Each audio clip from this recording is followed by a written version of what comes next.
నన్నెంతగా దూషించితినో, నన్నెంతగా ఎరిగితిరో, నన్నెంతగా నే మరచితినో, గలనా నే చెప్పగలనా, దాయనా నే దాయగలనా, గలనా నే చెప్పగలనా, దాయనా నే దాయగలనా. అయ్యా నా యేసయ్యా, నాదం తాళం రాగం ఎదలో నీవే, ఈ ప్రేమ స్వరము. నాదం తాళం రాగం ఎదలో నీవే, ఈ ప్రేమ స్వరము.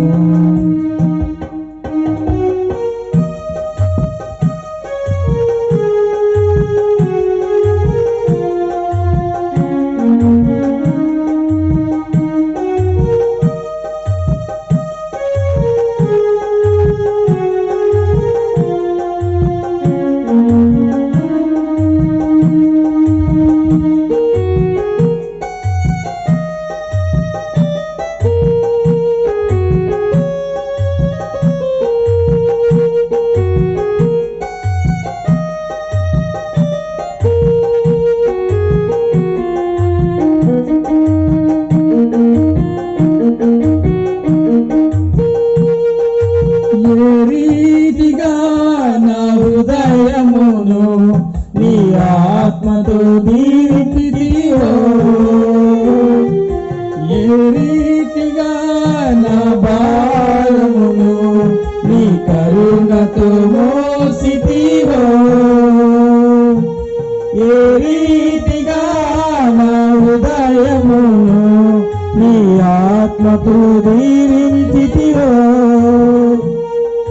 ఏ రీతిగా నా భారమును నీ కరుణతో మోసితివో, ఏ రీతిగా నా పలుకులు నీ నామమును నిలిపితివో, ఏ రీతిగా నా కన్నీటిని నీ ప్రేమతో తుడచితివో, ఏ రీతిగా నా పలుకులు నీ నామమును నిలిపితివో, ఏ రీతిగా నా కన్నీటిని నీ ప్రేమతో తుడచితివో, గలనా నే చెప్పగలనా, దాయనా నే దాయగలనా, గలనా నే చెప్పగలనా, దాయనా నే దాయగలనా. అయ్యా నా యేసయ్యా, నాదం తాళం రాగం ఎదలో నీవే, ఈ ప్రేమ స్వరము. నాదం తాళం రాగం ఎదలో నీవే, ఈ ప్రేమ స్వరము.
ఏ రీతిగా నా బాటను నీ మాటతో మలచితివో,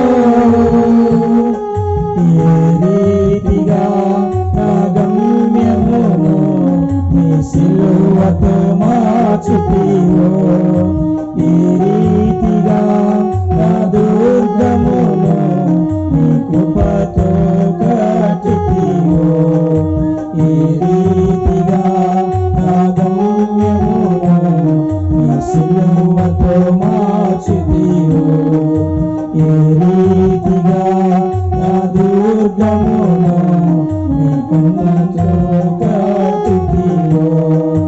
గలనా నే చెప్పగలనా, దాయనా నే దాయగలనా, గలనా నే చెప్పగలనా, దాయనా నే దాయగలనా. అయ్యా నా యేసయ్యా, నాదం తాళం రాగం ఎదలో నీదే ఈ ప్రేమ స్వరము, నాదం తాళం రాగం ఎదలో నీదే ఈ ప్రేమ స్వరము.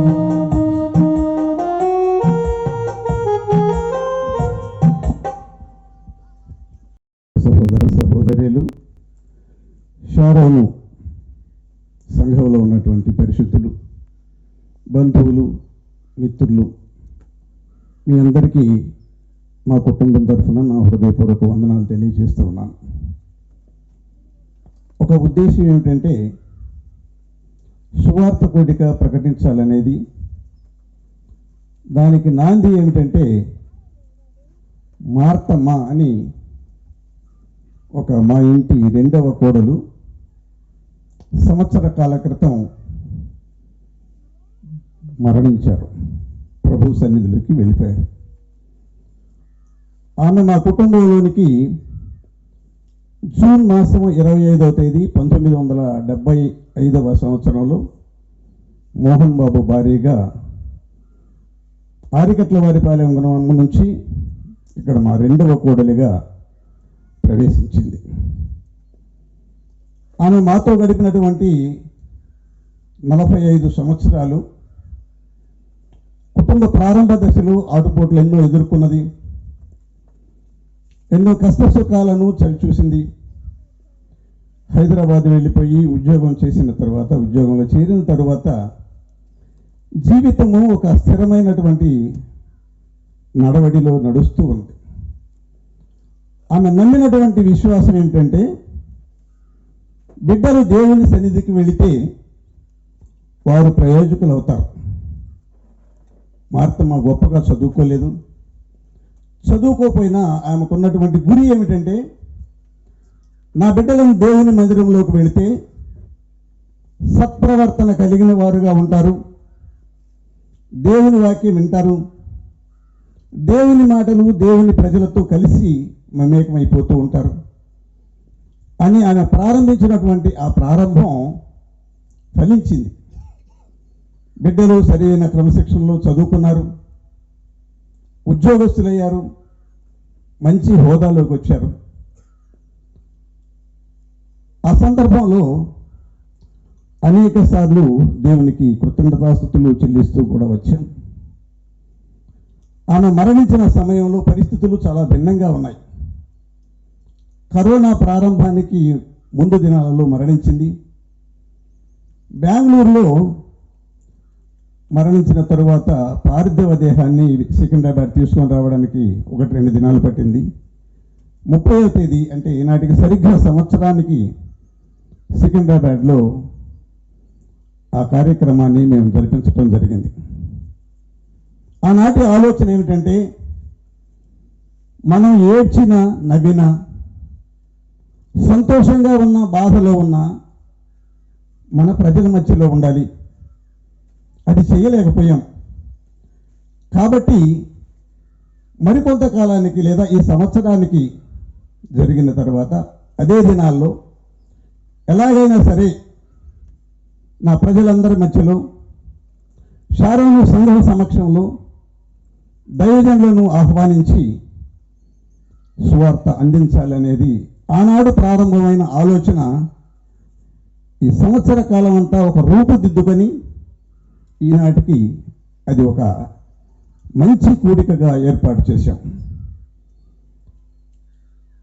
మార్తమ్మ ప్రారంభం ఆరికట్ల వారిపాలెం నుంచి ఒక సామాన్య మానవురాలిగా మా ఇంటి కోడలిగా వచ్చి సికింద్రాబాద్ సంఘంలో ఒక క్రమశిక్షణ కలిగినటువంటి బ్రదరన్ అసెంబ్లీలో ఒక విశ్వాసిగా ఆమె కొనసాగుతూ మరణించింది. ఆమె ఆ స్థాయిలో విశ్వాసిగా ఉండటం ఆమె గొప్ప ధన్యత. ఆ ధన్యత అంతటితో పోకుండా కుటుంబానికి కూడా ఆపాదించింది. కుటుంబంలో ఉన్న బిడ్డలు కానీ, కుటుంబ సహోదరులు సహోదరులు కానీ, బంధువులు కానీ ఆమెను జ్ఞాపకం చేసుకుంటూ ఉన్నారు. నాకు చాలా ముఖ్యమైనది, చాలా సంతోషకరమైన మాట ఏమిటంటే, ఒకరోజు ఇలాంటి కూడికలు జరుగుతూ ఉంటే మార్తమ్మ నాకు భోజనం తీసుకొని వచ్చింది. వాళ్ళు ఎవరో అడిగారు, ఆయన ఎవరమ్మా అని. ఆమె చెప్పిన సమాధానం ఏమిటంటే, ఈ బ్రదరు వాళ్ళ బ్రదరు ఆ బ్రదరు అన్నది. పిలిచి అడిగానమ్మా ఏమిటి నువ్వు చెప్పిందని. ఆయన నీకు ఏమవుతారు అని అడిగారంటే, నువ్వు చెప్పొచ్చు కదా మా బావయ్య అని. కాదు బావయ్య, మనది బ్రదర్స్ అసెంబ్లీ కదా, ఇక్కడ ఉన్న వాళ్ళంతా బ్రదర్స్ కదా, కాబట్టి ఆయన ఒక బ్రదర్గా నిన్న ఒక బ్రదర్గా ఈ బ్రదర్స్లో కలిపేశాను. ఆమె చూడండి, గొప్ప చదువుకున్న వ్యక్తి కాదు, విశ్వాసంలో ఎన్నో దినాలు గడిపిన మనిషి కాదు, కానీ బ్రదర్స్ అసెంబ్లీ అంటే ఉన్నటువంటి విశ్వాసం, బ్రదర్స్ అసెంబ్లీకి ఉన్నటువంటి విలువని ఆమె తన హృదయంలో నుంచి వెలిపించింది. ఆ విధంగా వీళ్ళారా మార్తమ్మలాగే బిడ్డల్ని మనం చదివించాలి. ఇప్పుడు పాట పాడినటువంటి చిన్న బిడ్డని ఆయన తండ్రిగా ఘనపరచలేడు, కానీ నేను తాతగా అభినందిస్తూ ఉన్నాను.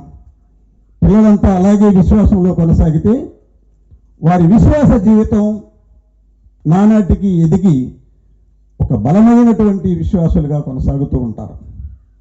కాబట్టి ఈ అవకాశం ఇచ్చినటువంటి సహోదరుడు వినీల్ గారికి వందనాలు తెలియజేస్తూ ఈ ముందున్న కార్యక్రమాన్ని ఆయన నడిపించవలసిందిగా ఆహ్వానిస్తూ ఈ సమయం ఇచ్చినందుకు వందనాలు తెలియజేస్తూ నేను ఇంతటితో ముగిస్తూ ఉన్నాను.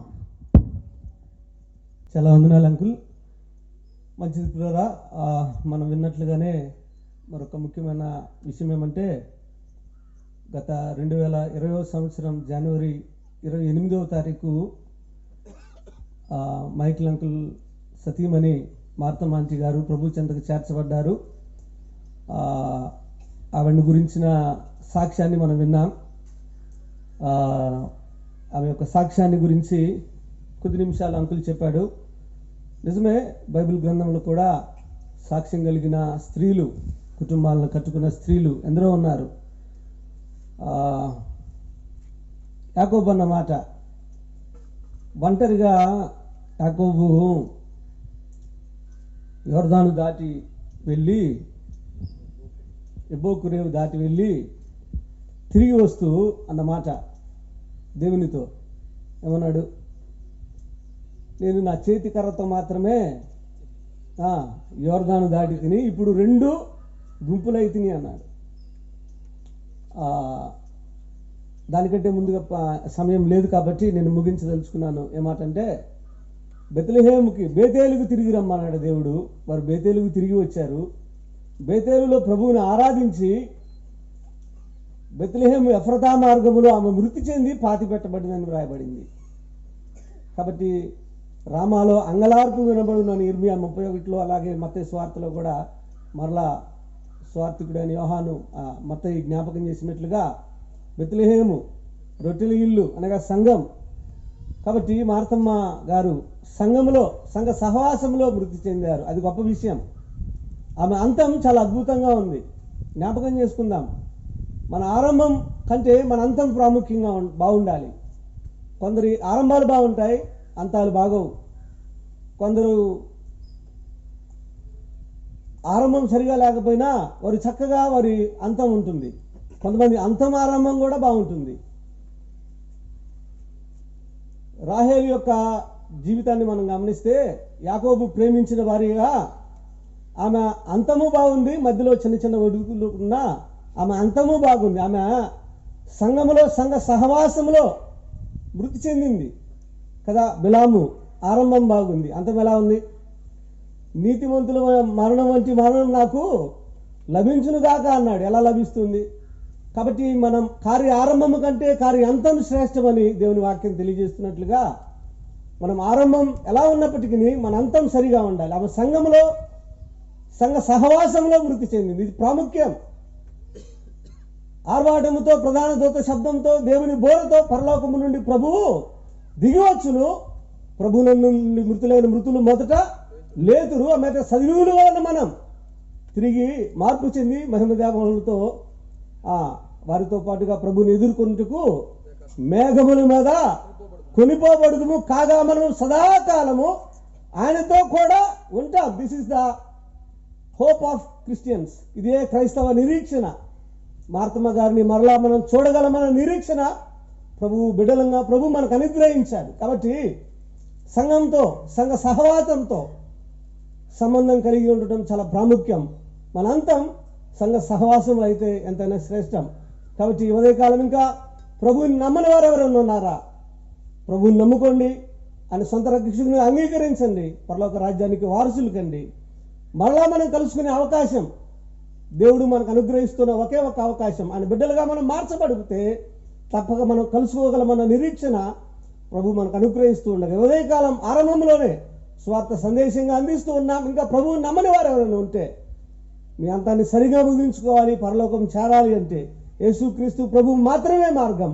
కాబట్టి మార్తమ్మ గారి వలె ప్రభువుని నమ్మి సంఘ సహవాసములో కొనసాగుతూ సంగమ క్రమంలో కొనసాగుతూ సంఘములో మృతి చెందితే ప్రభు చెంతకు చేర్చబడతాం.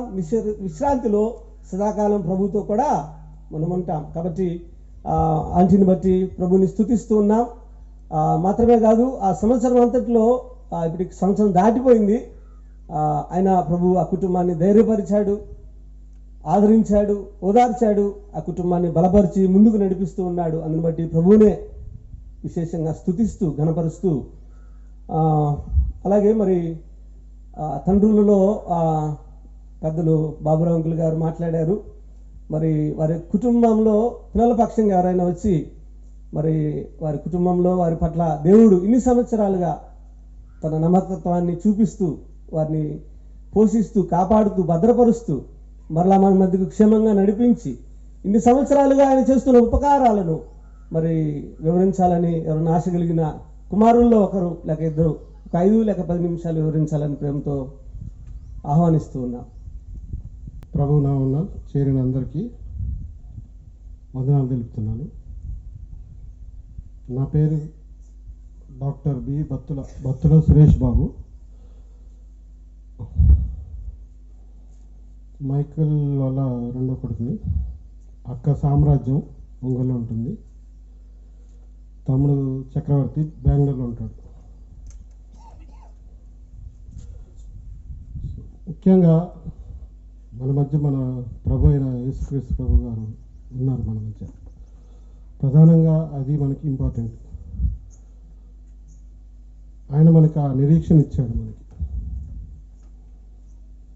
ఫిజికల్గా కొంతమంది మన మధ్య లేకపోయినా కానీ ఆయన ఇచ్చిన నిరీక్షణతో మనం ముందుకు సాగుతున్నాం. గడిచిన సంవత్సరం అంతా మమ్మల్ని చాలా కాపుదల పద్ధతినిచ్చి ఈరోజు సజీవుల లెక్కల్లో మమ్మల్ని ఉంచాడు. గడిచిన సంవత్సరం ఆరంభించినప్పుడు కొంతమంది ఉన్నారు. ఈ సంవత్సరం మొదలైన తర్వాత ఈ సంవత్సరం చూడనటువంటి వాళ్ళు కూడా ఉన్నారు. కానీ ముఖ్యంగా ప్రభు ఇచ్చిన మనకి ఆ నిరీక్షణతో మనము ఏదో ఒక రోజు ఆయన చూస్తాము, ఆయన సమక్షంలో ఉంటామని we have good hope in our lot. And ultimately we have to praise the ultimate deeds and the mighty deeds of our Heavenly Father, because it's the duty and the responsibility of a believer in the society and in the assembly also. So నేను బొమ్మనంపాడు నుంచి ఇక్కడి నుంచి వెళ్ళిన సంవత్సరం అయితే నాకు గుర్తులేదు, కానీ ముందు మా పెదనాన్న గారు భక్తుల బాబురావు గారు ఇక్కడ నుంచి సిటీకి వెళ్ళటం జరిగింది. అక్కడికి వెళ్ళి ఉద్యోగరీత్యా అక్కడ ఉన్న తర్వాత మా నాన్నగారిని అలాగే మా బాబాయ్ చిన్నిబాబు వాళ్ళని హైదరాబాద్కి తీసుకెళ్ళారు. ఈ మూమెంట్లో సెకండ్ జనరేషన్గా మేము చెప్పదలసింది ఏంటంటే, వీళ్ళు ముగ్గురు నుంచి నేను నేర్చుకుంది ఒకటే, humbleness and hard work and affection. వాళ్ళకి ఎన్ని కష్టాలు ఉన్నా కానీ అది కొడుకుల మీద కూతుర్ల మీద అసలు కనపడలేదు.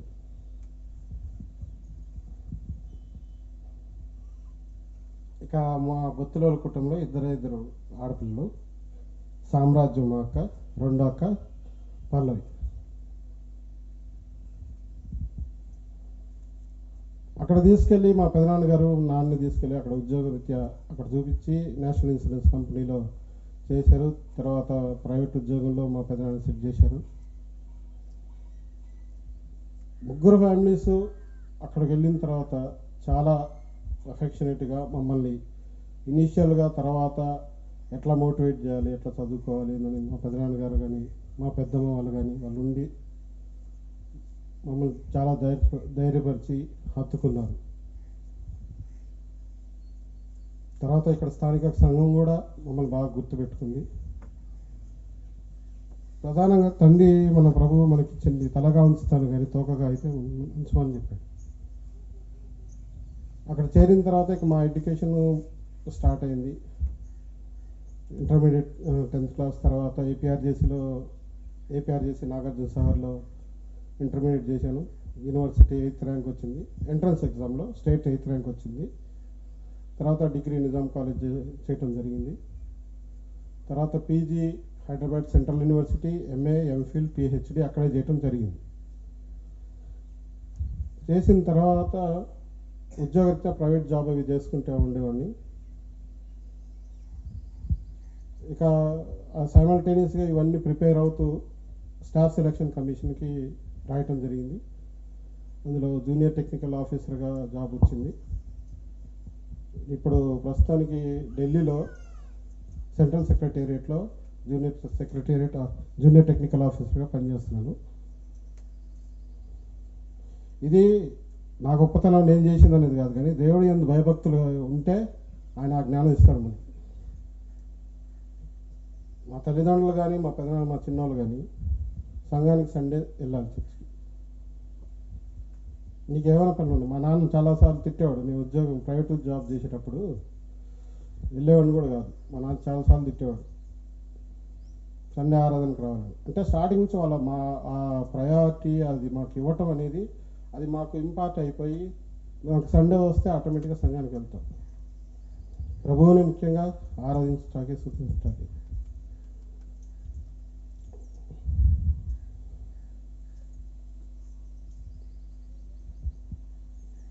అయితే గత సంవత్సరం జనవరి 20 అమ్మ తండ్రి దగ్గరికి వెళ్ళింది. ఆయన దగ్గర ఉన్నదని మేము నమ్ముతున్నాము.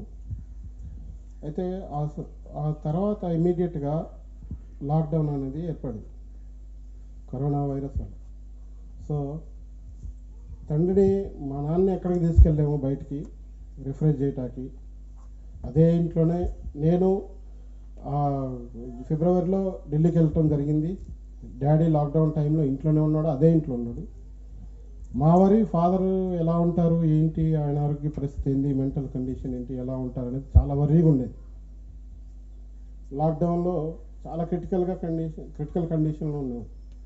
బయటకు వెళ్తాకలేదు, ఊరికి వెళ్తాకలేదు. ఎక్కడ రిఫ్రెష్మెంట్ స్థానం కొంచెం మార్చుదాము, తండ్రిని కొంచెం రిఫ్రెష్ అవుతాడు, ఆ జ్ఞాపకాల నుంచి కొంచెం బయటకు వస్తాడనే ఉద్దేశం ఉన్నా కానీ ఎక్కడికి తీసుకెళ్ళినటువంటి పరిస్థితి.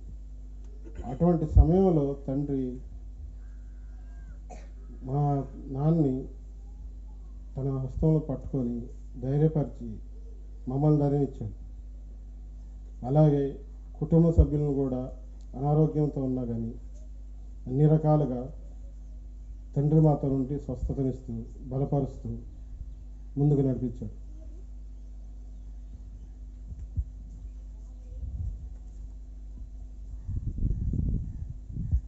యాక్చువల్గా లాస్ట్ ఇయర్ ఇది ఆర్గనైజ్ చేసుకొని పెడదాము థ్యాంక్స్ గివింగ్ మీటింగ్ ఇక్కడ ఆర్కట్వారిపాలెంలో అని అనుకున్నాము, కానీ కుదరలేదు లాక్డౌన్ ఈ కోవిడ్ వల్ల. సో ఇక్కడ స్థానిక సంఘం అన్నవాళ్ళు, నీళ్ళు అన్నవాళ్ళు వాళ్ళతో కన్వర్జేషన్ చేసి ఇక మా పెదనాన్న, నాన్న, బాబాయ్ వాళ్ళకున్న ఆలోచనతో ఇల్లు కట్టడంతో ఇక్కడ కూడా ఒక కూడిక ఫస్ట్ ఇక్కడ చేస్తే బాగుంటుందనే ఉద్దేశంతో ఈ ప్రార్థన, ఈ కూడిక, స్తుతి కూడిక అనేది పెట్టుకోవడం జరిగింది. మీరందరూ వచ్చినందుకు చాలా సంతోషం. ప్రభు బైబిల్లో చెప్పినట్టుగా ప్రభువు చేసిన అద్భుతాలు కానీ కార్యాలు కానీ అప్పుడు సముద్రాన్ని సిరగా రాసినా కానీ, సిరగా చేసిన ఇంకుగా చేసినా కానీ సరిపోదంట. మా జీవితాల్లో కూడా ఆయన చేసిన కార్యాలు మేము అంతా ఇంత చెప్పుకోలేము. మేము చిన్నపిల్లల నుంచి ఇప్పటి వరకు మా 3 ఫ్యామిలీస్లో ప్రభువు మమ్మల్ని ఎంతగానో ఆదరించాడు. పర్టికులర్గా లాస్ట్ ఇయర్ జనవరి నుంచి ఇప్పటికీ ఒక నెల వరకు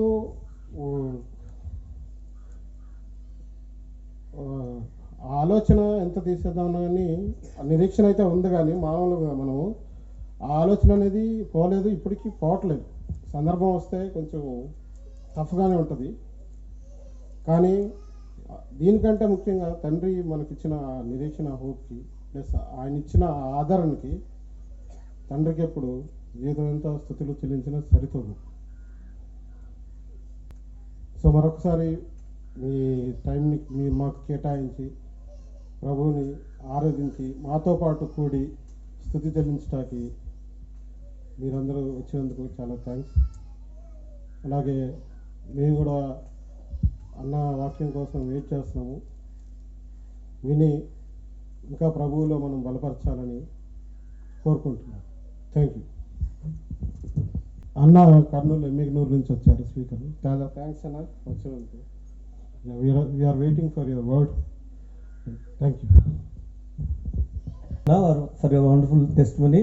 అన్న కొంత ఎమోషనల్ అయి ఉన్నారు తల్లిని కోల్పోయిన దుఃఖంలో. ఏదేమైనా వారు చెప్తున్నది ఒకటే, దేవుడు వారి కుటుంబాన్ని తలగానే ఉంచాడు కానీ తోకగా ఉంచలే. వాస్తవమే కదా.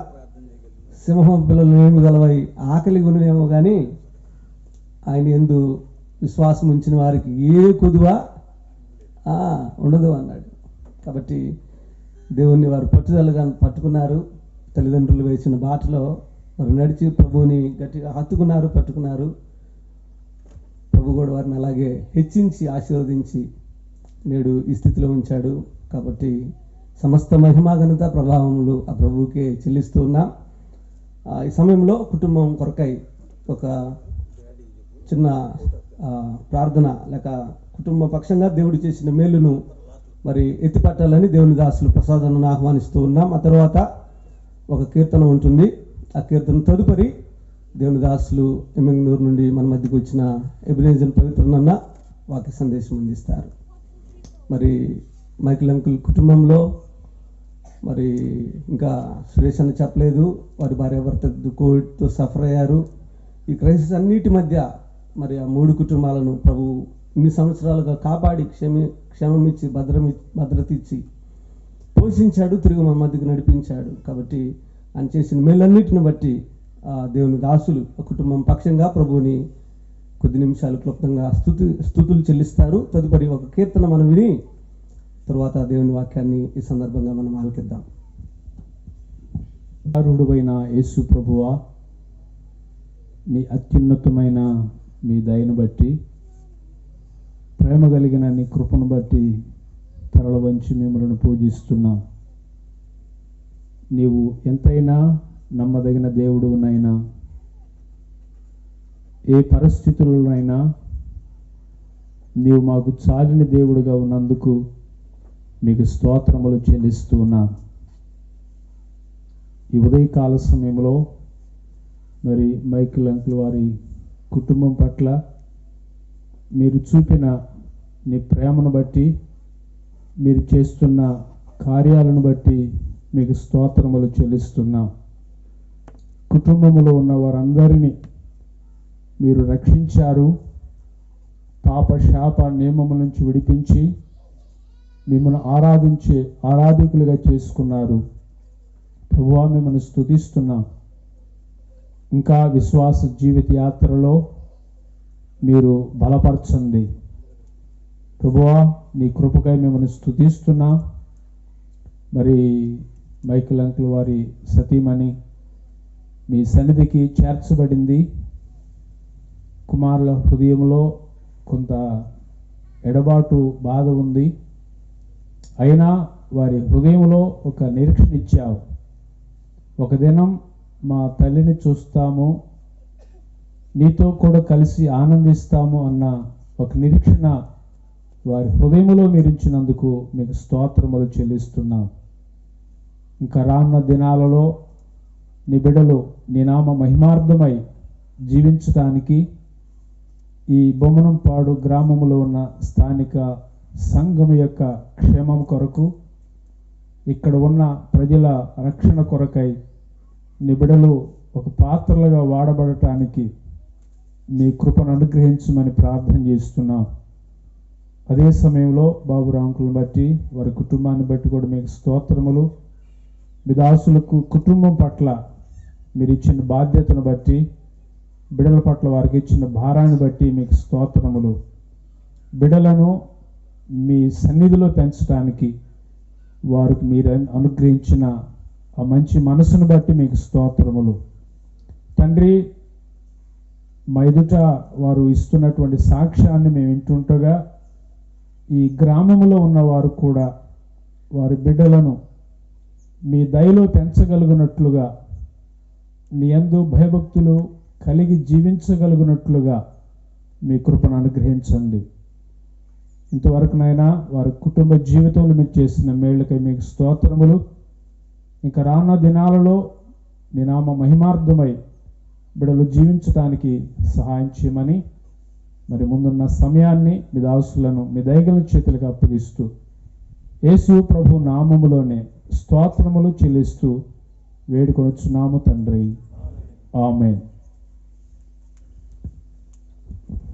థ్యాంక్ యూ అన్న. మరి బాబురావు అంకుల్, అలాగే మైకిల్ చిన్న అంకుల్, వారి ముగ్గురు కుటుంబాలు, మూడంటే వారు ఒప్పుకోరేమో, వారి కుటుంబం అంతటి పక్షంగా ప్రభువుని స్తుతించిన దేవుని దాసులు హృదయపూర్వక వందనాలు. బాబురావు అంకుల్ వచ్చి ఒక కీర్తన పాడాలని ప్రేమతో ఆహ్వానిస్తా ఉన్నాను. పుస్తకాలు ఉన్నవారు 981వ పాట అందరూ కలిసి పాడినా నాకు సంతోషమే. పరలోకమునా చేరను రండి, పరమానందం పొందను రండి. పరలోకమునా చేరను రండి, పరమానందం పొందను రండి. పరలోకములో పాపములెదుగా నిరంతరము పరమానందమే, నిరంతరము పరమానందమే. పరలోకమునా చేరను రండి, పరమానందం పొందను రండి. పరిశుద్ధుడగు శ్రీయేసుండే, పరిశుద్ధుడగు శ్రీయేసుండే. పరిశుద్ధులతో కెరూబులతో, పరిశుద్ధులతో కెరూబులతో నిరంతరము స్తుతింపబడు, నిరంతరము స్తుతింపబడు. పరలోకములో చేరను రండి, పరలోకమునా చేరను రండి. పరమానందం పొందను రండి. సంగీతముతో సంతోషముతో, సంగీతముతో సంతోషముతో నాలుగు జీవులు వీణలు మీటగా, నాలుగు జీవులు మీటలు విడగా. 24 పెద్దలందరూ 24 పెద్దలందరూ యేసుని ఎదుట సాగిలా పడిరి యేసుని ఎదుట సాగిలా పడిరి పరలోకమునా చేరను రండి పరమానందం పొందను రండి 4 జీవుల పెద్దల మధ్యలో 4 జీవుల పెద్దల మధ్యలో వధింపబడిన యేసుని చూడుడి వధింపబడిన యేసుని చూడుడి ఆయన రుధిరం అన్ని జాతుల ఆయన రుధిరం అన్ని జాతుల మహిమగొనెను మనుజుల నొందెను పరలోకమున చేరను రండి పరమానందం పొందను రండి కరువులుండవు కష్టాలుండవు కరువులుండవు కష్టాలుండవు ఇది బాధలు సముద్రముండదు ఇది బాధలు సముద్రముండదు మరణము లేదు దుఃఖము లేదు మరణము లేదు దుఃఖము లేదు నిరంతరము పరమానందమే నిరంతరము పరమానందమే పరలోకమున చేరను రండి పరమానందం పొందను రండి ఆకలి దప్పులు ఎండామబులు ఆకలి దప్పులు ఎండామబులు ఆలోకములో ఉండనే ఉండవు ఆలోకములో ఉండనే ఉండవు సూర్యుడు చంద్రుడు చుక్కాలుండవు సూర్యుడు చంద్రుడు చుక్కాలుండవు శ్రీ యేసుండే ప్రకాశించును శ్రీ యేసుండే ప్రకాశించును పరలోకమున చేరను రండి పరమానందం పొందను రండి జీవాజలముల్ త్రగను రండి జీవాజలముల్ త్రగను రండి జీవావృక్షపు పండ్లను తినుడి జీవావృక్షపు పండ్లను తినుడి రత్నములు సువర్ణముతో రత్నములు సువర్ణముతో కట్టిన పట్టణం ప్రవేశించుడి కట్టిన పట్టణం ప్రవేశించుడి పరలోకమున చేరను రండి పరమానందం పొందను రండి 780 క్రోసులు 780 క్రోసులు ఎత్తుగలది ఆ పట్టణము ఎత్తుగలది ఆ పట్టణము ఎత్తును పొడవు వెడల్పును ఎత్తును పొడవు వెడల్పును అంతా సమమే సువర్ణముతో అంతా సమమే సువర్ణముతో పరలోకమున చేరను రండి పరమానందం పొందను రండి పరలోకములో పాపము లేదుగా పరలోకములో పాపము లేదుగా నిరంతరము పరమానందమే నిరంతరము పరమానందమే. సమయాన్ని ఇచ్చిన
మీకు స్తోత్రాలు చెల్లిస్తూ ఉన్నాం నాయన. ఆశించి ప్రార్థించి నిరీక్షించిన మేరలో మీ దాసులు బాబురావు అంకులను, మైకిల్ అంకులను, చిన్న అంకులను ప్రేమించి వారి కుటుంబాలను సంరక్షించి కాపాడి భద్రపరిచి పోషించి యాకోబును తిరిగి నడిపించినట్లుగా స్వకీయుల యొద్దకు మీరు నడిపించినందుకే స్తుతిస్తూ ఉన్నాం. ఎక్కడ ఉన్నవారు సంఘముతో, సంఘ సహవాసంలో, సంఘ క్రమంలో ఎదుగుతూ పాటిస్తూ ముందుకు సాగుతున్న విధానాన్ని బట్టి స్తుతిస్తూ ఉన్నాం. నిజమైన ఆయన యెహోవా ఇల్లు కట్టని ఎడల దాన్ని కట్టువాని ప్రయాస వ్యర్థమే. యెహోవా ప్రాకారమును కాపాడని ఎడల దాన్ని కాయవారు మేలుకొని ఉండుట వ్యర్థమే. హెచ్చించువాడవు నీవే, గొప్ప చేయవాడవు నీవే. ఇదిగోనైనా కుటుంబాన్ని ఇంతగా హెచ్చించి ఘనపరిచి దేవానైనా తలగా నిలిపిన నిన్నే స్తుతిస్తూ ఘనపరుస్తూ దేవా ఈ సమయంలో సమాజం ఎదుట నీ గొప్పతనాన్ని, నీ ఔన్నత్యాన్ని, నీ మహత్యాన్ని ప్రకటిస్తూ ఉన్నాం, కొనియాడుతూ ఉన్నాం, ఘనపరుస్తూ ఉన్నాం. మీకే మహిమ ఘనత ప్రభావంలో ఆరోపిస్తూ ఉన్నాం.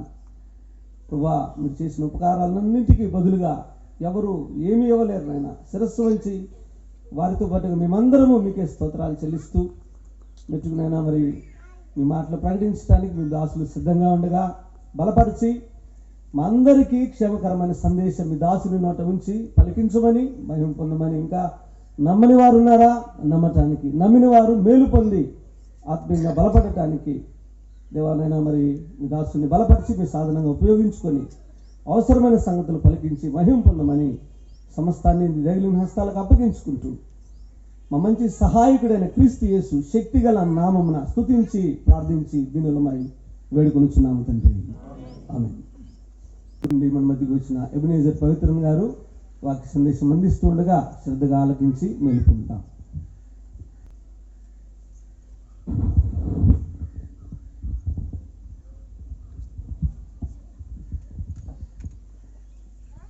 ప్రభునందు ప్రియ సహోదరి సహోదరులారా, ప్రభువును రక్షకుడైన యేసుక్రీస్తు అమూల్యమైన నామమున 12 దాటింది కదా, మధ్యాహ్న కాలం మీకందరికీ హృదయపూర్వక శుభములు అలాగే వందనాలు తెలియజేస్తూ ఉన్నాం. ప్రేమతో ఆహ్వానించిన స్థానిక సంఘ దేవుని సేవకులకి అలాగే బాధ్యత కలిగిన పెద్దలకు, విశేషంగా మన ప్రియ సహోదరుల కుటుంబాలకు ప్రత్యేకమైన కృతజ్ఞతలు అలాగే హృదయపూర్వక వందనాలు తెలియజేస్తున్నాం. సువార్త 6వ అధ్యాయం తీయండి. యోహాను సువార్త 6వ అధ్యాయం మొదటి వచనం నుండి అక్కడక్కడ కొన్ని వచనాలు నేను చదువుతున్నాను. యోహాను సువార్త 6వ అధ్యాయం 1వ వచనం నుండి. అటు తరువాత యేసు తిబెరియా సముద్రము అనగా గలిలయ సముద్రము దాటి అద్దరికి వెళ్ళెను. 5వ వచనం. కాబట్టి యేసు కన్నులెత్తి బహుజనులు తన యొద్దకు వచ్చుట చూచి వీరు భుజించుటకు ఎక్కడ నుండి రొట్టెలు కొని తెప్పించమని ఫిలిప్పును అడిగాను. కానీ ఏమి చేయనై ఉండెనో తానే ఎరిగి ఉండి అతనిని పరీక్షించుటకు అలాగడిగాను.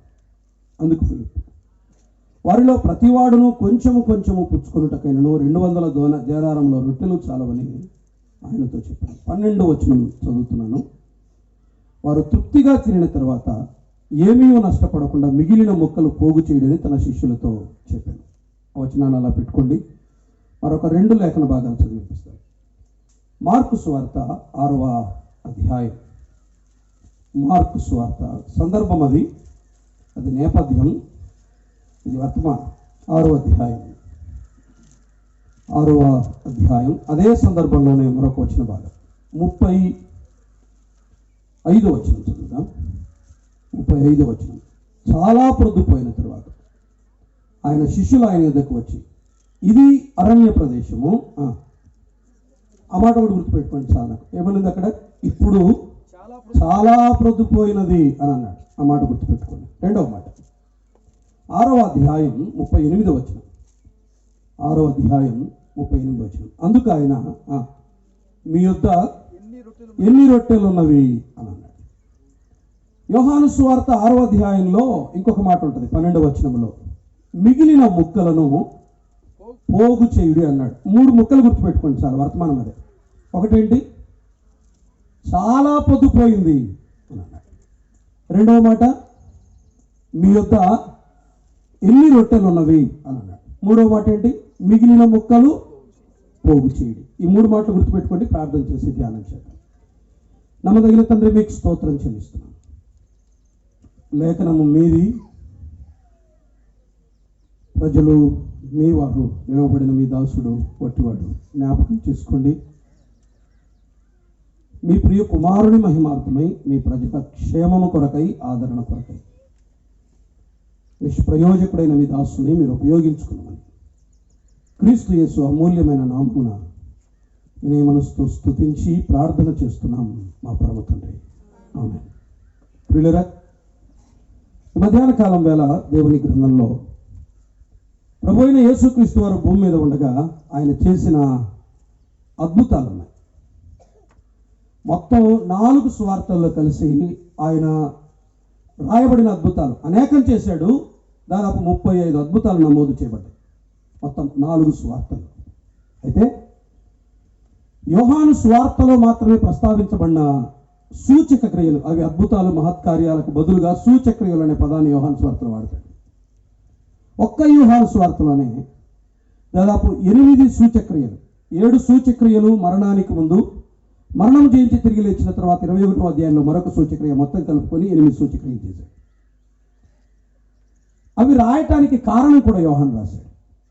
మెట్టుకు ఇప్పుడు మన ప్రియులు చెప్పినట్లుగా ఆయన అద్భుతము చేయువాడు అని మాత్రం అర్థమైంది.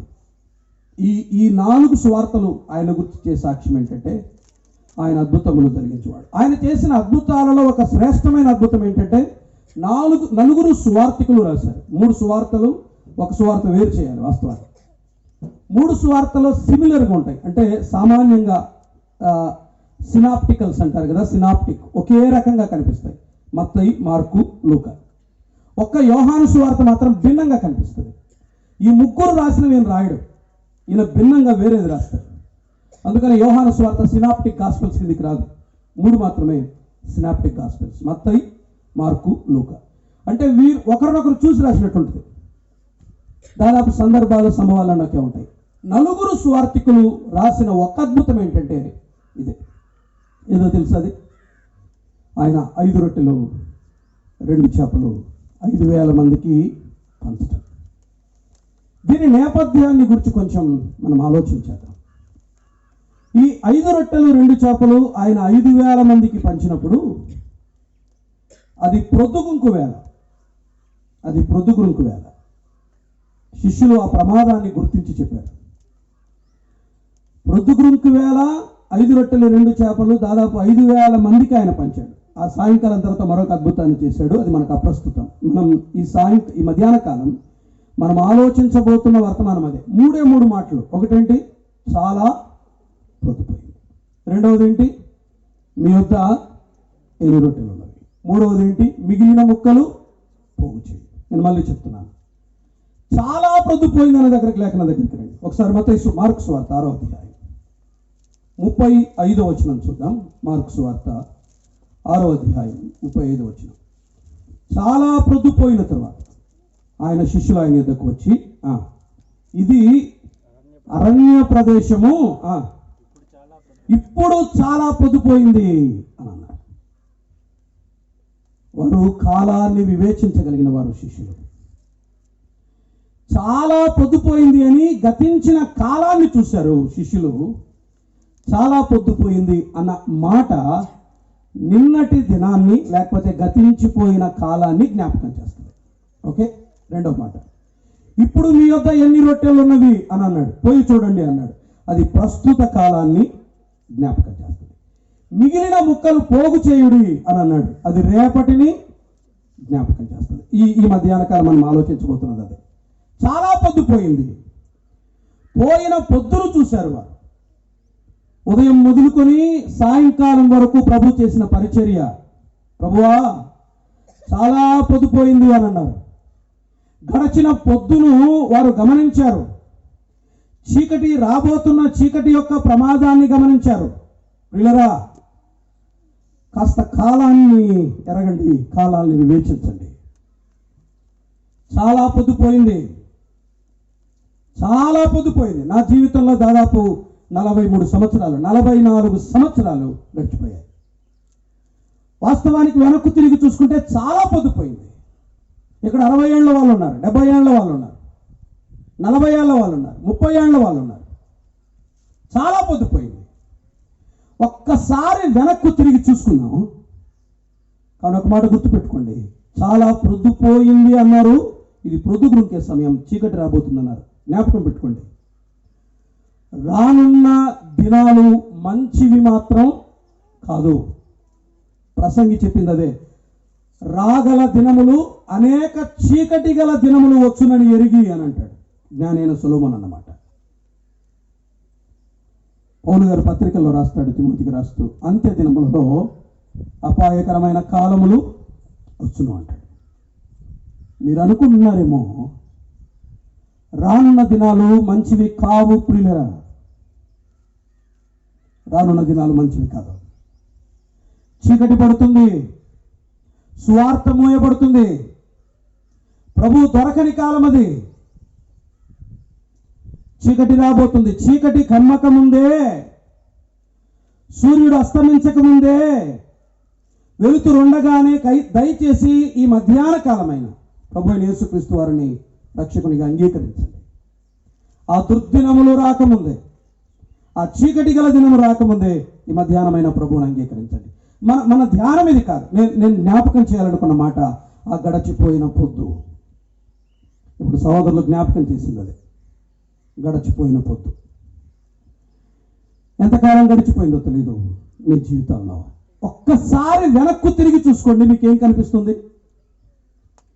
నేను బిఎడ్ చేసే రోజుల్లో మా కరెస్పాండెంట్ ఒక ఆయన మే నెల ఒక రోజు ఆయన బర్త్డే ఉంది. ఆ రోజు ఆయన బర్త్డేని చాలా గ్రాండ్గా సెలబ్రేట్ చేశారు. రెడ్ కార్పెట్ వేశారు. బిఎడ్ కాలేజ్ గర్ల్స్ అందరినీ అటు ఇటు నిలబెట్టారు. ఒక చేత్తో పన్నీరు, ఇంకొక చేత గులాబీ రేకులు. ఆయన అక్కడ నుండి ఇంట్లో నుండి తర్వాత ఆడిటోరియం హాల్కి నడుచుకుంటూ వస్తుంటే పాటలు పాడుతా, గులాబీ రేకులు చల్లుతా, తర్వాత పన్నీరు చల్లేవారు. ఆయన రెడ్ కార్పెట్ నుండి ఇట్లా జస్ట్ ఆడిటోరియంలోకి ఎంటర్ అయ్యేటప్పుడు కొంచెం నేల ఉంది, అక్కడ కార్పెట్ చాలా. ఆయన అన్నాడు, కాలు కింద పెట్టి చేయట్లని మా అందరి వైపు చూసి ఆయన అన్నమాట అంటే, రే నా రక్తం రా ఇది, నేను చెమటోడ్చి నా చెమటను రక్తంగా మార్చి నేను సంపాదించిన ఆస్తి, దాన్ని మీరు అనుభవిస్తున్నారా అన్నాడు. అప్పటికే లక్షలు గడుచుకుంటున్నారు బిఎడ్కి. అప్పుడు మంచి భూమిలో ఉంది బిఎడ్. నా చెమటోడ్చి నా రక్తాన్ని కార్చిన ఆస్తిని సంపాదించాను రా అన్నాడు. ఆయనకు ఎంత అహంకారం అంటే, క్రైస్తవుడు ప్రసంగం చెప్తా పౌలుగాడు మోషగాడు అంటాడు ఆయన. నిజం, పౌలుగాడు మోషగాడు, నేను దైవాంశ సంభూతుని అంటాడు కొన్నిసార్లు. మరి ఆయనకు పిచ్చో ఏమో తెలియదు కానీ కొన్నిసార్లు పిచ్చ అనిపిస్తుంది ఆయనతో పాటు ప్రయాణం చేస్తే. ఒక గంటన్నర ఆయనతో పాటు చాలా ఖరీదైన విలాసవంతమైన కారులో, ఎందుకంటే నేను ఆయన బర్త్డేకి పాట రాసినందుకు ఒక గంటన్నర ఆయనతో పాటు జర్నీ చేసే అవకాశం దొరికింది. చాలా విలాసవంతమైన కారులో కూర్చోబెట్టారు. ఆయనతో పాటు జర్నీ చేశారు. వాడు ఎవరు నా బర్త్డేకి పాట రాసిన అని పిలిచిందంటే లోపలికి తీసుకెళ్ళి కూర్చోబెట్టారు. మాట్లాడుకుంటూ వచ్చాడు. ఆ 1.5 hours అతని మాట్లాడే ప్రతి మాటలో విపరీతమైన అతిశయం, విపరీతమైన గర్వం కనిపించింది. నేను భరించలేకపోయాను దాన్ని. యాక్చువల్గా ఎక్కడో ఎప్పుడో బర్స్ట్ అవ్వాల్సింది, బయటకు లోపలికి వచ్చేస్తుంది, లోపల నుంచి బయటకు వస్తుంది, తన్నుకొని వస్తుంది కోపం. ఆ మాటల్లో అతిశయం. వెనక్కు తిరిగి చూసుకుంటే నా బలం అంటాడు, నా గర్వం అంటాడు, నా జ్ఞానం అంటాడు, నా ప్రయాస అంటాడు, నా రక్తం అంటాడు. నేను ఒక మాట అడుగుతాను, గడచిన పొద్దును ఒకసారి చూడండి, గడచిన జీవితాన్ని ఒకసారి చూడండి, మీకేం కనిపిస్తుంది? మీకేం కనిపిస్తుంది? ఈ మధ్యాహ్నం మన ధ్యానం అదే. చాలా పొద్దుపోయింది, చాలా పొద్దుపోయింది. ఇన్నేళ్ళ గడచిన పొద్దులో ఏముంది చెప్పండి? ఉదయం నుండి సాయంకాలం వరకు, ఆ పూట ఆ వేళ ఉదయం నుండి సాయంకాలం వరకు ఆ గడచిన పొద్దులో వారు ఏమనుభవించారు? ఒక్క మాట కనిపిస్తుంది. 3 స్వార్థికులు సేమ్ వర్డ్ రాశారు. చూడండి, అది మార్కు స్వార్థలో మాత్రమే చదువుతున్నాను నేను. 34 వచనం, 6వ అధ్యాయం 34 వచనం. గనుక యేసు వచ్చి ఆ గొప్ప జనసమూహమును చూచి వారు కాపరి లేని గొర్రెల వలె ఉన్నందున వారి మీద ఏమనుంది? కనికరపడి. ఆ మాట పట్టుకోండి చాలు. ఉదయం నుండి సాయంకాలం వరకు, పొద్దున్న నుండి సాయంకాలం వరకు ఆ గడచిన పొద్దులో అక్కడ ఉన్న ఆ 5,000 మంది ప్రజలు అనుభవించింది ఏంటి చెప్పండి? ఆ మాట నాకు కావాల్సింది. అనుభవించింది ఏంటి చెప్పండి? ఆయన కనికరం. శిష్యులు గుర్తించింది అదే. ఆనాడు 5,000 మంది కంటే ఎక్కువ, పురుషులు మాత్రమే 5,000, ఇంకా ఎక్కువ అనుభవించింది కూడా అదే. ఆయన కనికరం, ఆయన కనికరం. నేను ఇలా చెప్తాను, నా 44 ఏళ్ల గడచిన పొద్దులో నాకు ఆయన కనికరం తప్ప ఇంకేమీ కనిపించదు. Only his grace. కృపచేత నిండిపోయింది. నేను ఒక మాట సూటిగా అడుగుతాను, చెప్పండి, నేడు మనము అనుభవిస్తున్నవి అడిగి పొందినవి అధికంగా ఉన్నాయా, అడగక పొందినవి అధికంగా ఉన్నాయా? చెప్పాలంటే అడిగి పొందినవి చాలా తక్కువ, అడగక పొందినవి అనేకం. ఏముంది చెప్పండి? Unmerited favour.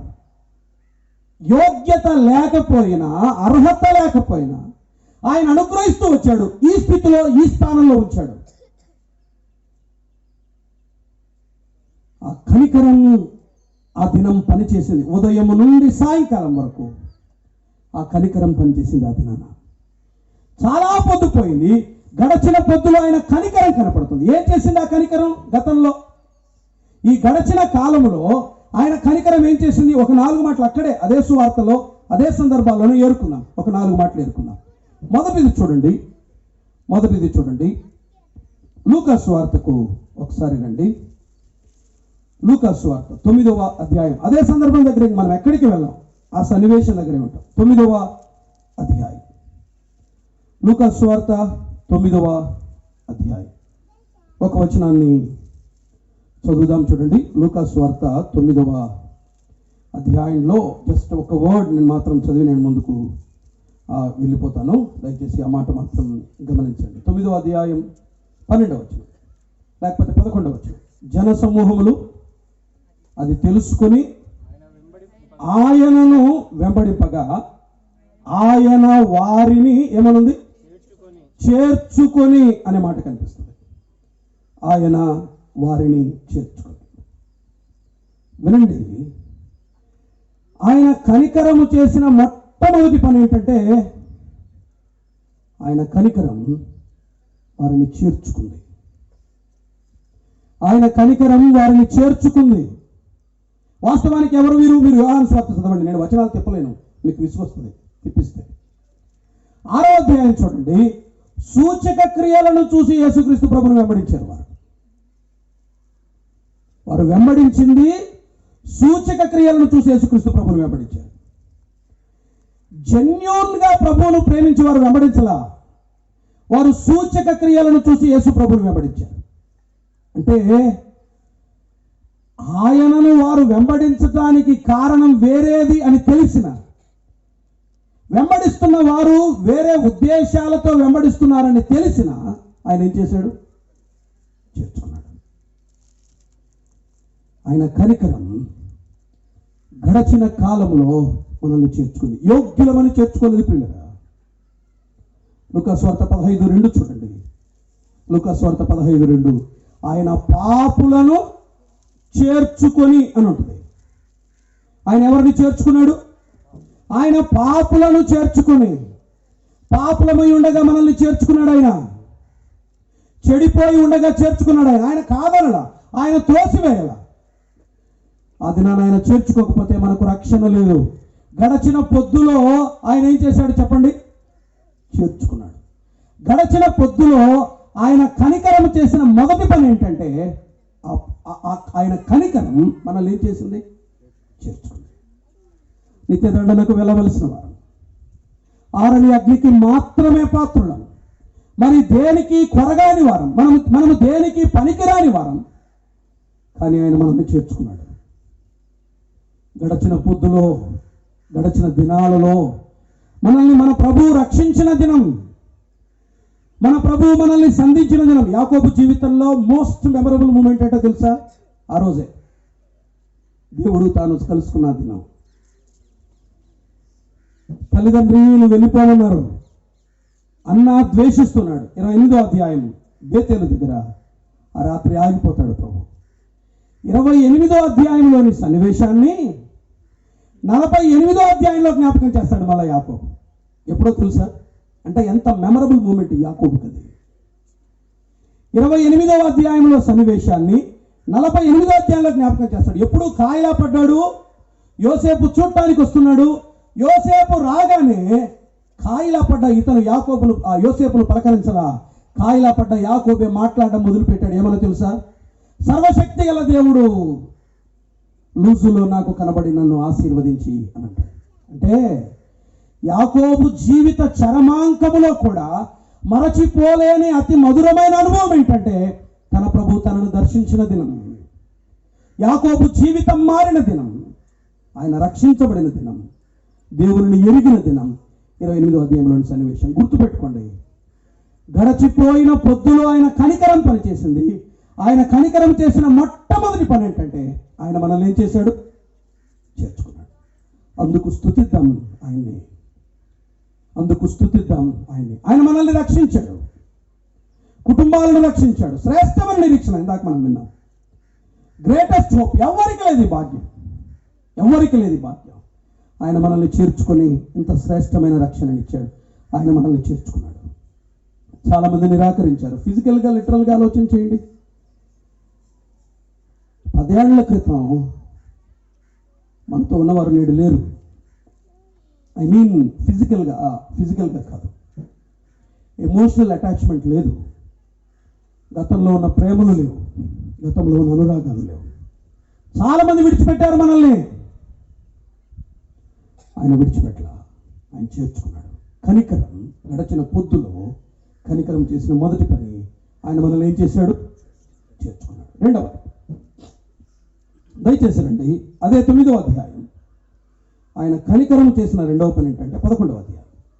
క్షమించండి, 9వ అధ్యాయం 11వ వచనం. జనసమూహంలో అది తెలుసుకుని ఆయనను వెంబడింపగా ఆయన వారిని చేర్చుకొని, దేవుని రాజ్యమును గురించి ఆ మాట చాలు నాకు. ఏమనుంది? ఆ వారితో ఏమనుంది? మాటలాడుచు అనుంది.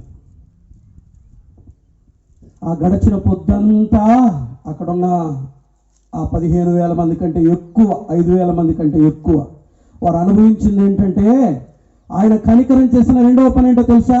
మాట్లాడింది. ఎవరు వారు? ఎవరితో మాట్లాడాడు ఆయన? చూడండి ఒకసారి. మార్కు సువార్త 6వ అధ్యాయం. మార్కు సువార్త 6వ అధ్యాయం. మనం ఎక్కడికి వెళ్ళాం, అక్కడే ఉంటామని చెప్పాను కదా. 34వ వచనం. గనుక యేసు వచ్చి ఆ గొప్ప జనసమూహమును చూచి, వారు కాపరి లేని గొర్రెల వలె ఉన్నందున అనే మాట చూస్తాం. కనికరపడి అని ఉంటుంది.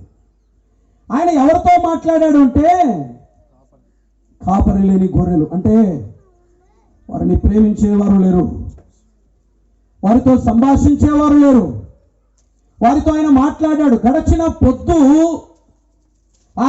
పొద్దులో ఆయన కనికరం పనిచేసింది.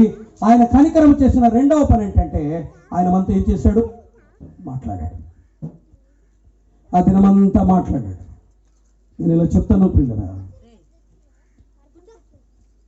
మన జీవిత కాలంలో ఆయన మనతో మాట్లాడి ఉండకపోయింటే ఇంతవరకు ఇక్కడ మనం ఇలా నిలిచి ఉండేవాళ్ళం కాదు. బోధ వేరు, మాట వేరు. బోధ వేరు, మాట్లాడడం వేరు. ఆయన మనతో మాట్లాడాడు. ఎన్ని సందర్భాల్లో మాట్లాడాడు? లెక్కలేని పర్యాయాలు మాట్లాడుతూ వచ్చాడు. బోధ కాదు నేను మాట్లాడుతున్నది, ఆయన లిటరల్గా మాట్లాడాడు చాలా సందర్భాల్లో. చాలామంది మన కష్టం, మన కన్నీరు, మన బాధ దగ్గర చాలామంది మౌనమైపోయారు. కానీ ఆయన మాట్లాడాడు.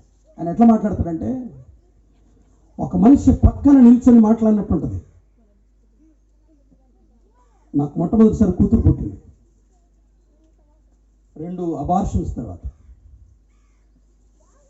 నేను చాలా నిరీక్షణతో ఉన్నా. ఫస్ట్ బాన్ కదా. వెళ్ళిన తర్వాత అమ్మాయి కాళ్ళు 2 ఇట్లా వెనక్కు తిరిగి ఉన్నాయి. అంటే మోకాళ్ళ దగ్గర మడుస్తుంది కదా, మోకాళ్ళు ఇలా కాకుండా ఇలా తిరిగి ఉన్నాయి. నేనేమంటానంటే ఇక నా కళలన్నీ కూలిపోయా, నేను కుప్పకూలిపోయాను. చూశాను, ఏం మాట్లాడుకున్నాను, ఇంటికి వచ్చాను, పడుకున్నాను. రాత్రి నిద్ర లేదు, భయంకరంగా నిద్రపోయాను. 3 గంటలప్పుడు లేచాను. వైలాట్ ఒక్క మాట, ఎందుకు ప్రభువా? 3 ఏళ్ల నిరీక్షణ, అందులో అమ్మాయి, ఏంటి పరిస్థితి? ఇట్లా తిరిగాను. నమ్మండి, ఎడారిలో సెలవుల పుస్తకం ఉంది. ఎందుకో పట్టుకోవాలనిపించింది, పడక దగ్గరే ఉంది. జస్ట్ ఇట్లా ఓపెన్ చేశాను. పైన ఒక రెఫరెన్స్ ఉంది, నాకు రెఫరెన్స్ సరిగ్గా గుర్తులేదు. బోల్డ్ లెటర్స్లో ఇలా రాయబడింది, నేను చేయబో కార్యం నిశ్చయంగా నువ్వు చూచెదవు. ఎవరో పక్కన వచ్చి మాట్లాడినట్టు అనిపించింది, ఒక వ్యక్తి మాట్లాడినట్టు అనిపించింది. ఇమ్మీడియట్గా లేచాను. దాదాపు 21 జతలు నాకు బాగా జ్ఞాపకం. ఒక్కసారి 21 జతలు కొన్నాను బజార్లోకి వెళ్ళి చిన్న పాప కోసం. నా కూతుర్ని చూశాను. విదిన్ ఏ వీక్, ఒక వారం లోపల దాన్ని సెట్ చేశారు. ఇప్పుడు అసలు ఎవరు ఆ పాపకు సమస్య ఉందని కూడా అనుకో. తనకు 12 సంవత్సరాలు. ఇప్పుడు ఆ సమస్య ఉందని కూడా అనుకో.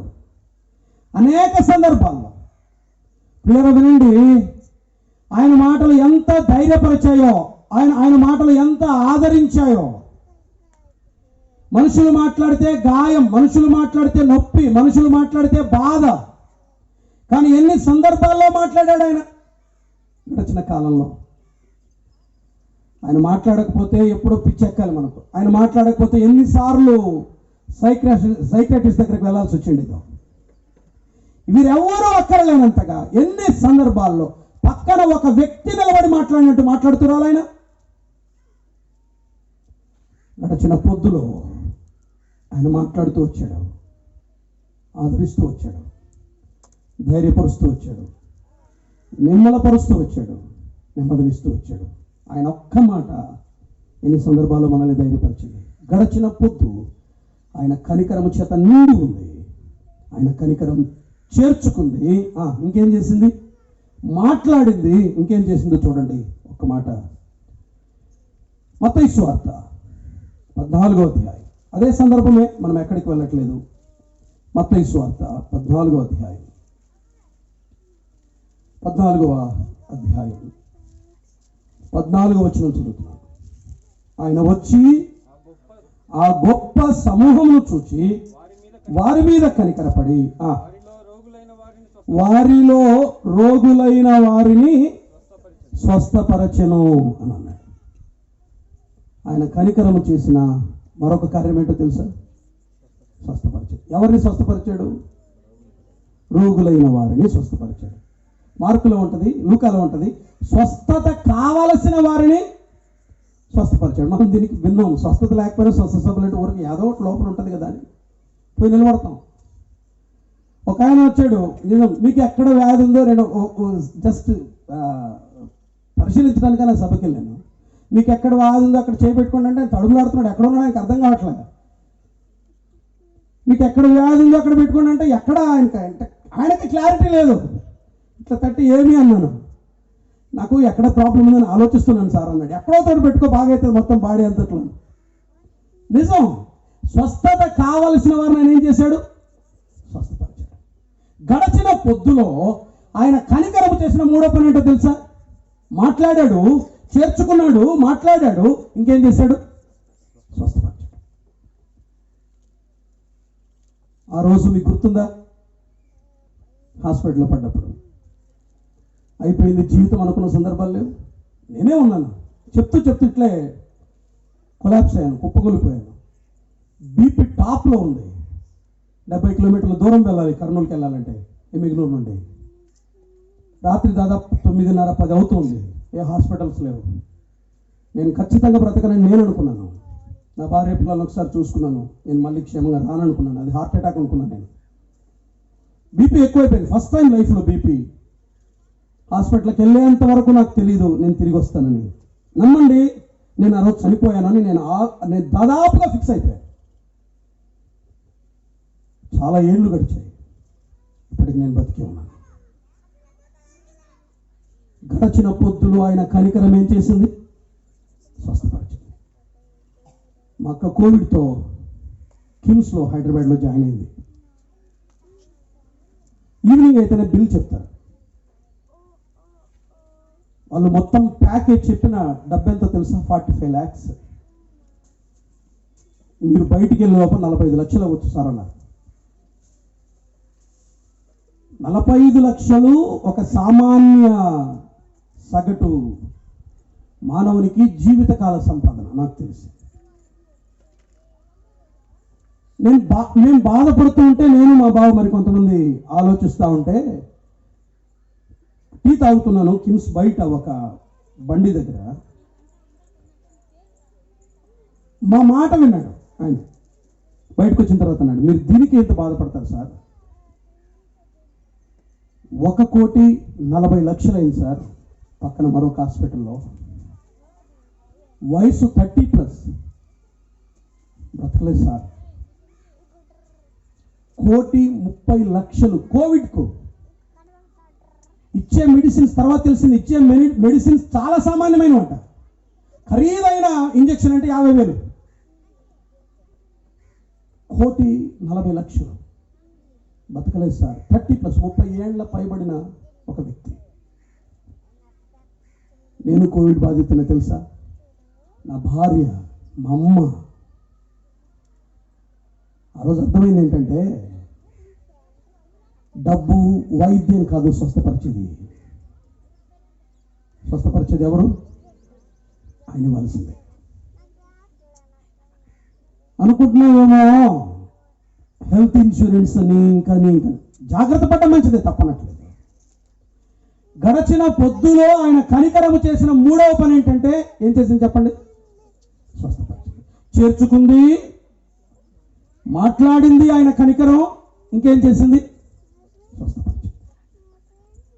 ఇప్పుడు నువ్వు ఆ రోజు అనుకున్నావు ఉండనేమో అని, ఇంకా జీవంతులు లేవు. ఆయన కనికరం కాదా స్వస్థపరిచింది. ఆయన కనికరం చేసిన మరొక పని ఉంది చూడండి, అక్కడే ఉంది. మార్కు సువార్త 6వ అధ్యాయం. గడచిన పొద్దులో ఆయన కనికరాన్ని మనం చూస్తాం. మార్కు సువార్త 6వ అధ్యాయం 34వ వచనం. గనుక యేసు వచ్చి ఆ గొప్ప జన సమూహమును చూచి వారు కాపరి లేని గొర్రెల వలె ఉన్నందున వారి మీద కనికరపడి వారికి అనేక సంగతులను బోధింపసాగెను. బోధించింది. ఆయన కనికరం గడచిన పొద్దులో చేసిన మరో కార్యం ఏంటంటే బోధించింది. ఆత్మ సంబంధంగా పతనమై లోకంలో కలిసిపోయిన వాళ్ళు చాలా మంది ఉన్నారు. ప్రభువును నమ్మకంగా వెంబడిస్తున్నామంటే బికాజ్ నాట్ యువర్ ఎబిలిటీ, నీ సామర్థ్యాన్ని బట్టి కాదు. ఆయన బోధిస్తూ వచ్చాడు. ఆయన బోధ ఆత్మ సంబంధంగా ఇంకా నేను జీవంతో ఉండటానికి కారణం. ఆయన బోధ ఇంకా ప్రభువును మనం నమ్మకంగా హత్తుకొని ఉండడానికి కారణం. ఎన్ని వర్తమానాలు పిల్లరా, ఎన్ని వర్తమానాలు, ఎన్ని శ్రేష్టమైన సంగతులు మాట్లాడాడు ఆయన. నాకు అనిపించింది నా ఈ కొద్ది సేవానుభవంలో ఆయన అనేక విషయాలు మాట్లాడాడు. ఇది తెల్లవారుజామున 3:30, 4 అప్పుడు కూర్చున్నాను. జర్నీ చేసి వచ్చాను వేరే ప్రాంతానికి. ఆదివారం ఉదయం మైండ్లో ఏమీ లేదు. ఈ సిరీస్ చెప్తున్నాను, యోహాను సువార్తలో సూచిక్రియలు స్థానిక సంఘంలో. ఏమీ లేదు ప్రభువా, ఏం మాట్లాడాలి. ఆల్ ఆఫ్ సడన్ కూర్చొని ఉండగా ప్రభు నా మనసులోకి తెచ్చిన 3 తలంపులు. ఇలా కూర్చొని ఉన్నాను, తలంపులు వచ్చేసాయి. జస్ట్ రాసుకుంటూ వెళ్ళిపోయాను, వర్తమానం అయిపోయింది. ఎన్నిసార్లు బోధించాడు మీకేమో తెలియదు, కానీ వ్యక్తిగతంగా నన్ను కృతజ్ఞత చేత నింపినటువంటి తలంపులు. గడచిన పొద్దు ఆయన మనకు బోధించింది. చాలా పొద్దుపోయింది చూడండి. ఆ గడిచిన పొద్దులో ఆయన కనికరం విస్తృతంగా పనిచేసింది. ఆ కనికరమే లేకపోతే మనము చేర్చుకునేవాడు కాదు. ఆయన కనికరమే లేకపోతే మనతో మాట్లాడే వాళ్ళే ఉండేవాళ్ళు కాదు. ఆయన కనికరము లేకపోతే మనకు స్వస్థత లభించేది కాదు. ఆయన కనికరము లేకపోతే నేడు ఆత్మ సంబంధంగా నేటికి మనం సజీవులంగా ఉండేవాళ్ళం కాదు. ఇప్పుడు చెప్పండి, వెనక్కు తిరిగి చూసుకుంటే కనిపించేది ఏంటి? వెనక్కు తిరిగి చూసుకుంటే కనిపించేది ఏంటి? కేవలం ఆయన కనికరం. పౌలంతటి వాడు అంటాడు, ఇప్పటి వరకు నేనేమై ఉన్నాను, ఆయన కృప మాత్రమే. చాలా మందికి జ్ఞానం, వెనక్కు తిరిగి చూసుకుంటే నా జ్ఞానం అన్నా అంటున్నారు, జాగ్రత్త. వెనక్కు తిరిగి చూసుకుంటే నా డబ్బన్నా అంటున్నారు మరి కొంతమంది, జాగ్రత్త. వెనక్కు తిరిగి చూసుకుంటే మా పితరుల ప్రయాస అంటారు, జాగ్రత్త. నేను అంటాను, ఇవేమీ కాదు. వెనక్కు తిరిగి చూసుకుంటే కనిపించేది కేవలం ఏంటి చెప్పండి? ఆయన కనికరం. తల వంచి స్తుతులు చెల్లించకుండా ఎలా ఉండగలం? కేవలం ఆయన కనికరము చేత. ఆ గడిచిన పొద్దంతా ఆయన చూపిన కనికరం, గడిచిన పొద్దంతా ఆయన చూపిన కృప, ఇప్పటి వరకు ఆయన చేసిన సహాయాన్ని ఒకసారి జ్ఞాపకం చేసుకుందాం. అందుకని ప్రభువును స్తుతిద్దాం. రెండవది ఏమని విన్నాం మనం? మార్కు సువార్త 6వ అధ్యాయం. మార్కు సువార్త 6వ అధ్యాయం. ఇక్కడ నేను త్వరగా వెళ్తాను, ఇది అవసరమని ఇక్కడ నేను నిలబడాల్సి వచ్చింది. 6వ అధ్యాయం 38వ వచనం. అందుకు ఆయన మీ వద్ద ఎన్ని రొట్టెలు ఉన్నాయి అని అన్నాడు. ఇది ప్రస్తుతం, ఇది వర్తమానం. మీ వద్ద ఇప్పుడు ఎన్ని రొట్టెలు ఉన్నాయి అని అన్నాడు. మీ ప్రజెంట్ కండిషన్ ఏంటి అని అన్నాడు. మీ స్టేటస్ ఏంటి అన్నాడు. ఇప్పుడేంటి మీ స్టేటస్ చెప్పండి? స్టేటస్లు పెడుతుంటాం కదా మనం, ప్రజెంట్ స్టేటస్. ఇప్పుడు స్టేటస్లన్నీ విమర్శలకు మంచి అస్త్రాలు అయిపోయినాయి. ప్రైవసీ ఒకటి వచ్చింది. ఎవరెవరికి వర్తమానం అందించాలో వాళ్ళకి ప్రైవసీ పెట్టేయడం, కొట్టేయటం. వాళ్ళు చదువుకుంటారు, ఇక తప్పక మనం డిలీట్ చేసేయటం. నేను అంటున్నది అది కాదు. ఆయన గడిచిన పొద్దులో ఆయన విశేషమైన కనికరాన్ని చూపాడు. ప్రభు ఒక మాట అడిగాడు అదే సందర్భంలో, నేడు మీ వద్ద ఎన్ని రొట్టెలు ఉన్నాయి? ఇప్పుడేంటి మీ స్టేటస్? ఇలా చెప్తాను, కొంచెం మార్చుకొని మాట్లాడుకున్నాం. మీ వద్ద అసలు విషయం ఉందా? సరుకుందా? ఇప్పుడేంటి మీ పరిస్థితి? ఇప్పుడు మీ వద్ద ఏమున్నాయి? ఇప్పుడు మీ వద్ద ఏముంది మీరు చెప్పండి. ఇప్పుడు మీ వద్ద ఏముంది? ఇప్పుడు లోపలికి చూసుకోండి, మీ వద్ద ఏముంది. నేను అంటది మీ బ్యాంక్ బ్యాలెన్స్ కాదు, నేను అంటది మీ సోషల్ స్టేటస్ కాదు. స్పిరిచువల్గా, ఆధ్యాత్మికంగా ఇప్పుడు మీ వద్ద ఏముంది? పౌలు అంటాడు, జీవిత చివరి దినాన ఇంకొక 3 వారాల్లో మరణించబోతుండగా తిమోతికి 2వ పత్రిక రాస్తూ ఒక మాట అంటాడు 4వ అధ్యాయంలో, నా విశ్వాసం. ఎండ్ ఆఫ్ ది డే నా సంఘాలలో ఆయన చివరికి మిగిలేదేంటి చెప్పండి? ఎండ్ ఆఫ్ ది డే, చిట్ట చివరి దినాన మిగిలేదేంటి చెప్పండి? నీ వ్యక్తిగత జీవితం మాత్రమే, నీ పర్సనల్ లైఫ్ మాత్రమే. ఇప్పుడు చెప్పండి, ఇప్పుడు మీ వద్ద ఏముంది? విశ్వాసులకు హెచ్చరిక అవసరమని జ్ఞాపకం చేస్తున్నాను. ఇప్పుడు మీ వద్ద ఏముంది? భక్తి ఉందా? మీ యొద్ద ఏముంది, మీ యొద్ద ఎన్ని రొట్టెలు ఉన్నాయి అని అన్నాడు ప్రభు అక్కడ. ఇప్పుడు ఏముంది మీ యొద్ద? పగ ఉంది కొద్దిమంది దగ్గర, కలహాలు ఉన్నాయి మరి కొంతమంది దగ్గర. ఇప్పుడు మీ యొద్ద ఏముంది? ఇప్పుడు మీ యొద్ద ఏముంది? అతిశయం ఉంది మరి కొంతమంది దగ్గర. ఇప్పుడు మీ యొద్ద ఏముంది? లోపలికి చూసుకోండి, అంతరంగాన్ని పరిశీలించుకుందాం. పోయి చూచుకొనుడి అన్నాడు కదా ఆయన అక్కడ. మీ యొద్ద ఎన్ని రొట్టెలు ఉన్నవో ఏమన్నా చూడండి, పోయి చూడుడి. ఒక్కసారి చెక్ చేసుకోండి, ప్రజెంట్ మీ స్టేటస్ ఏంటి స్పిరిచువల్గా? Are you alive? జీవంతోనే ఉన్నారా, చచ్చిపోయారా? బతికే ఉన్నారా, చచ్చిపోయారా? అసలు మీ దగ్గర విషయం ఉందా? రొట్టెలు ఉన్నాయా? సరుకుందా? చాలినంతుందా? అప్పుడు వారి ఆన్సర్ ఏంటో తెలుసా? చూడండి ఒక మాట, వాళ్ళ ఆన్సర్ ఏంటి? ఒక మాట దయచేసి యోహాను సువార్త, చాలా జెన్యూన్ ఆన్సర్ అది. యోహాను సువార్త 6వ అధ్యాయం 7వ వచనం. అందుకు ఫిలిప్పు, వారిలో ప్రతివాడును కొంచెము పుచ్చుకొనుటకైనను 200 దేనారముల రొట్టెలు ఏమన్నాడు? చాలవు అని అన్నాడు. తర్వాత అందరూ ఏమన్నాడు? 9వ వచనం. ఇక్కడ ఒక చిన్నవాని యొక్క 5 యవల రొట్టెలు 2 చిన్న చేపలు ఉన్నవి, కానీ ఇంతమందికి ఇవి. వాళ్ళు సరెండర్ అయ్యారు ఆ రోజు. ప్రభువా మీ వద్ద ఏముంది అని అంటే, వారు అన్నమాట ఏంటంటే, ఉన్నాయి ప్రభువా, చాలినంత లేదు. ఈ సంక్షోభాన్ని ఎదుర్కొనేంత విశ్వాసం లేదు, ఈ సంక్షోభాన్ని ఎదుర్కొనేంత పరిశుద్ధత లేదు, మా ముందున్న ఈ సమస్యను ఎదుర్కొనేంత వాక్యపు ఆహారము లేదు. మేము కొరతలో ఉన్నాం ప్రభువా అని వారు ఒప్పుకున్నారు. నేను ఒక మాట అడుగుతాను, చెప్పండి, ఇప్పుడు మీ యొద్ద ఉన్న భక్తి సరిపోతుందా? ఇవి ఏమాత్రము ప్రభువా, ఇవి చాలవు ప్రభువా వాళ్ళన్నమాట. చాలని పరిశుద్ధత, చాలని భక్తి, చాలని దీనత్వం. We need more. మనకి ఇంకా అధికం కావాలి. చాలని భక్తిది, చాలని ఆరాధన ఇది, చాలని పరిచర్య ఇది, చాలని పరిశుద్ధత ఇది, చాలని ప్రార్థనా జీవితం ఇది.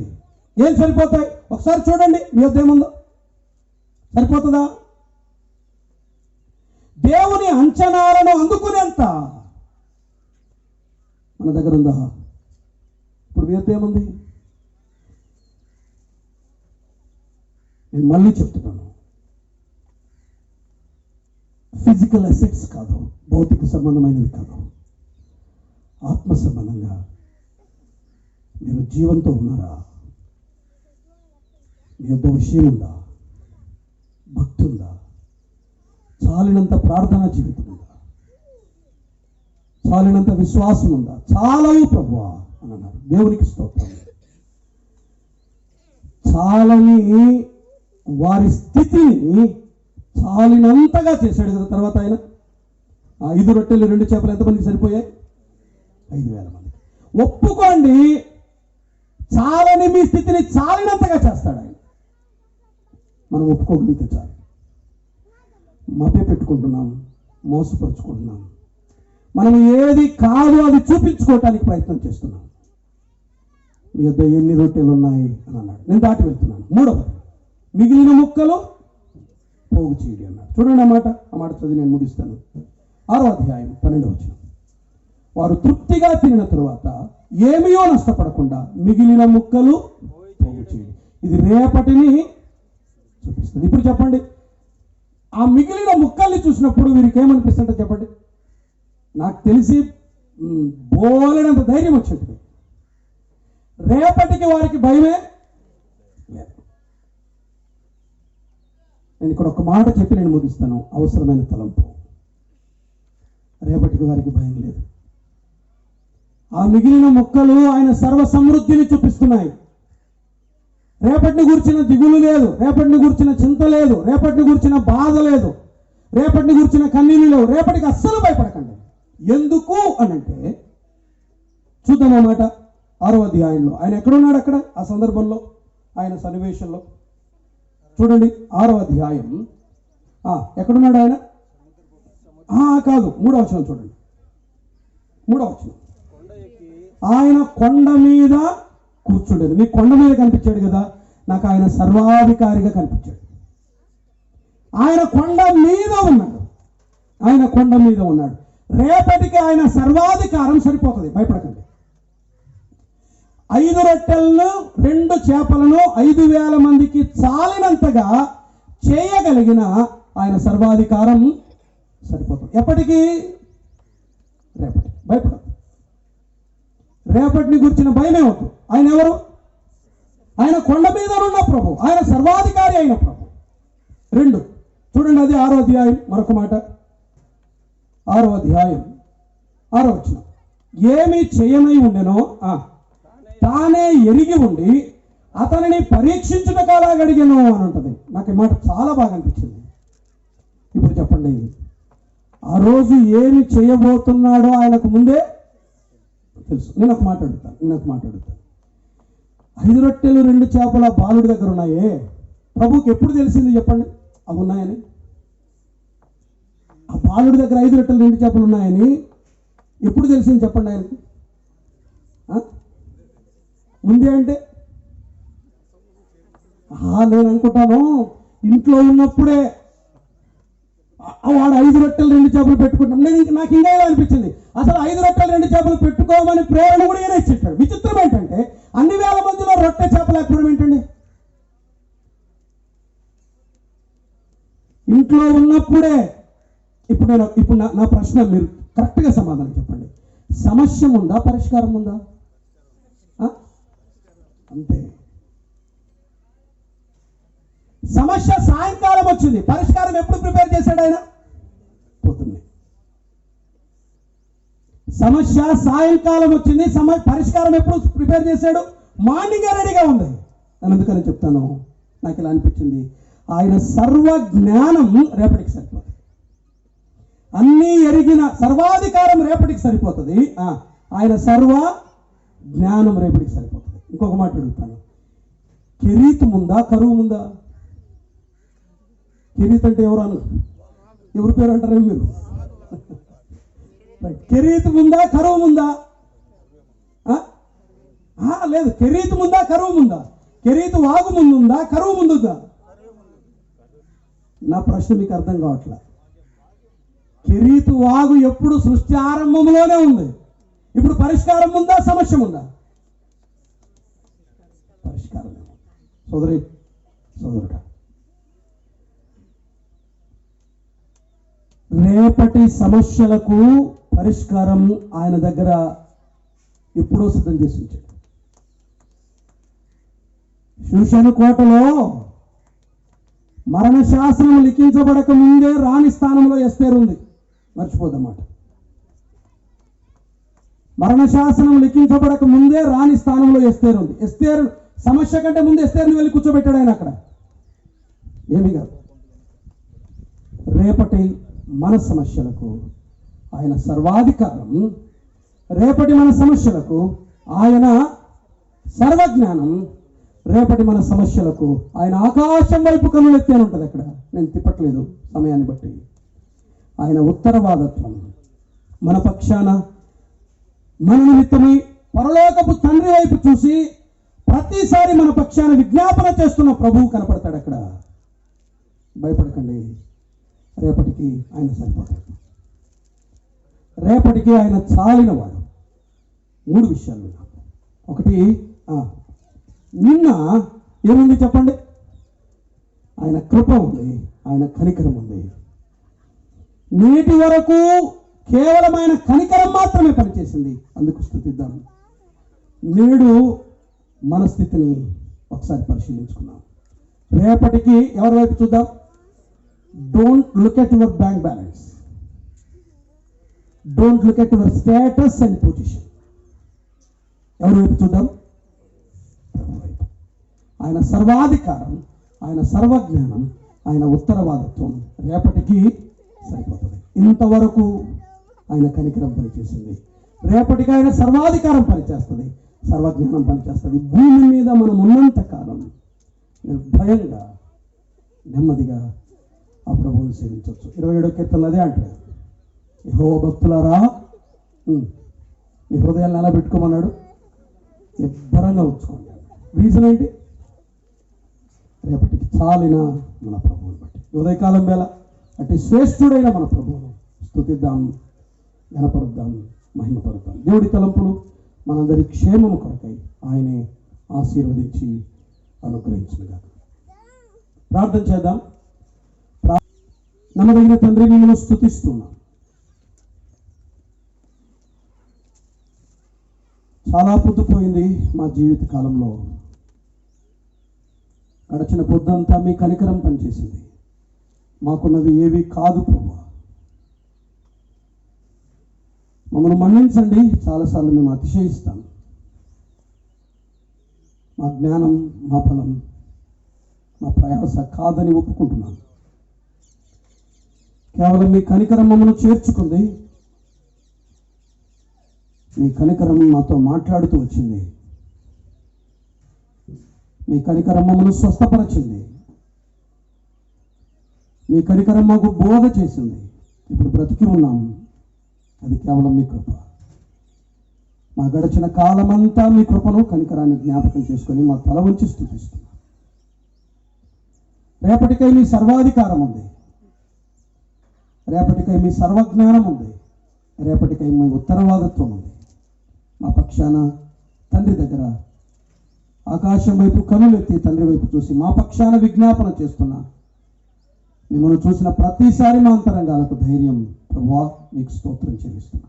ఇంత గొప్ప ప్రభు మా రక్షకునిగా, మా ప్రాణనాథునిగా మేము కలిగి ఉండడం మాకెంత భాగ్యం.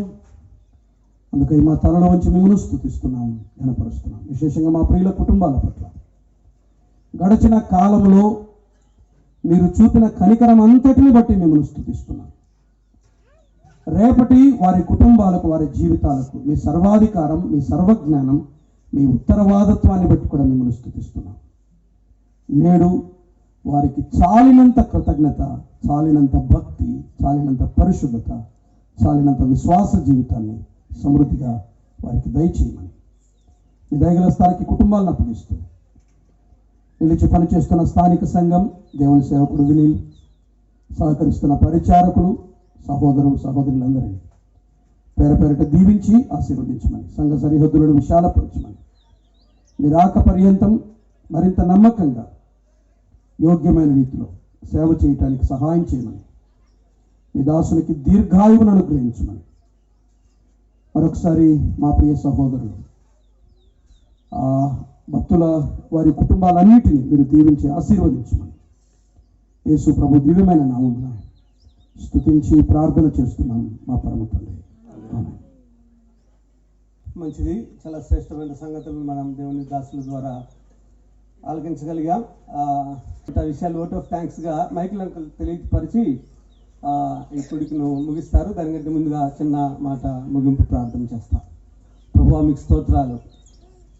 ఈ కుటుంబాల పట్ల మీరు చూపిన విశేషమైన మీ కనికరాన్ని గడిచిన కాలం అంతటిలో అయ్యా మేము చూస్తూ ఉండగా మేము స్తుతించకుండా ఎలా ఉండగలం? మీకు స్తోత్రాలు చెల్లిస్తూ ఉన్నాం. నువ్వు కనికర సంపన్నుడు అని ఎన్నుకుని ఆడుతూ ఉన్నాం.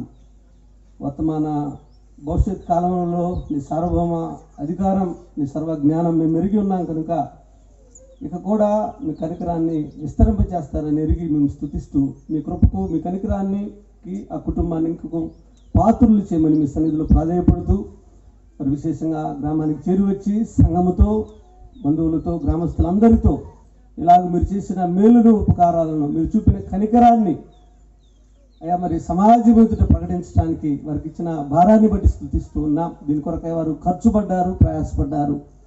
నూరంతల ఆశీర్వాదం వారికి అనుగ్రహించమని, ముందున్న ప్రేమ విందు దీవెనకరంగా జరిగించమని, మరి దూర ప్రదేశం నుండి మా ఆహ్వానాన్ని మన్నించి మా మధ్యకి వచ్చి శ్రేష్టమైన మీ మాటలు మాకు అందించిన మీ దాసులను కూడా బలపరచమని మా ప్రభువును రక్షకుడైన క్రీస్తు యేసు ఉన్నతమైన నామంలోనే స్తుతించి దీనులమై వేడుకొనుచున్నాము తండ్రి. ఆమేన్. మైకిల్ అంకుల్ గారు ఓటు థ్యాంక్స్ అందించిన తర్వాత కుడికి ముగించబడుతుంది. ప్రభువు నామమున అందరికీ వందనాలు. పిలిచినా పిలవకున్నా మనకు వాగ్దానకర్త, ఎక్కడ ఇద్దరు ముగ్గురు నా నామం ధ్యానించరు అక్కడ ఉందరని సెలవిచ్చారు తండ్రి. మనకి ఇది దేవుని కార్యం. దేవుని చక్కగా మన మధ్య నుండి మనతో ఉండి నడిపించినందుకు ముందుగా దేవునికి ధన్యవాదాలు తెలియజేసుకుంటున్నాను. అలాగే బంధువులు, మిత్రులు, సంఘము, బ్రదర్స్ మా ఆహ్వానాన్ని మన్నించి ఇక్కడికి చేరి ఈ కార్యక్రమంలో పాల్గొంది దిగ్విజయంగా నడిపించినందుకు వేలాది స్తుతులు స్తోత్రాలు చెల్లించుకుంటున్నాను. ఈ సందర్భంగా 2 మాటలు చెప్పాలనుకుంటున్నాను. ఇది దేవుని కార్యం. ఇది దేవుడు చేయగలిగింది ఎప్పుడు చేస్తాడు. ఎప్పుడు చేస్తాడు? మనం ఆత్మతోనూ సత్యంతోనూ దేవుని ఆరాధించినప్పుడే, దేవుని హృదయంలో అంగీకరించినప్పుడే నీకు ఈ కార్యాలన్నీ జరుగుతాయి. అద్భుతకర్త, ఆదరణకర్త, మనతో ఉండి నడిపిస్తున్న దేవుడు నడిపిస్తాడు. కానీ ఇంకొక శక్తి ఉంది.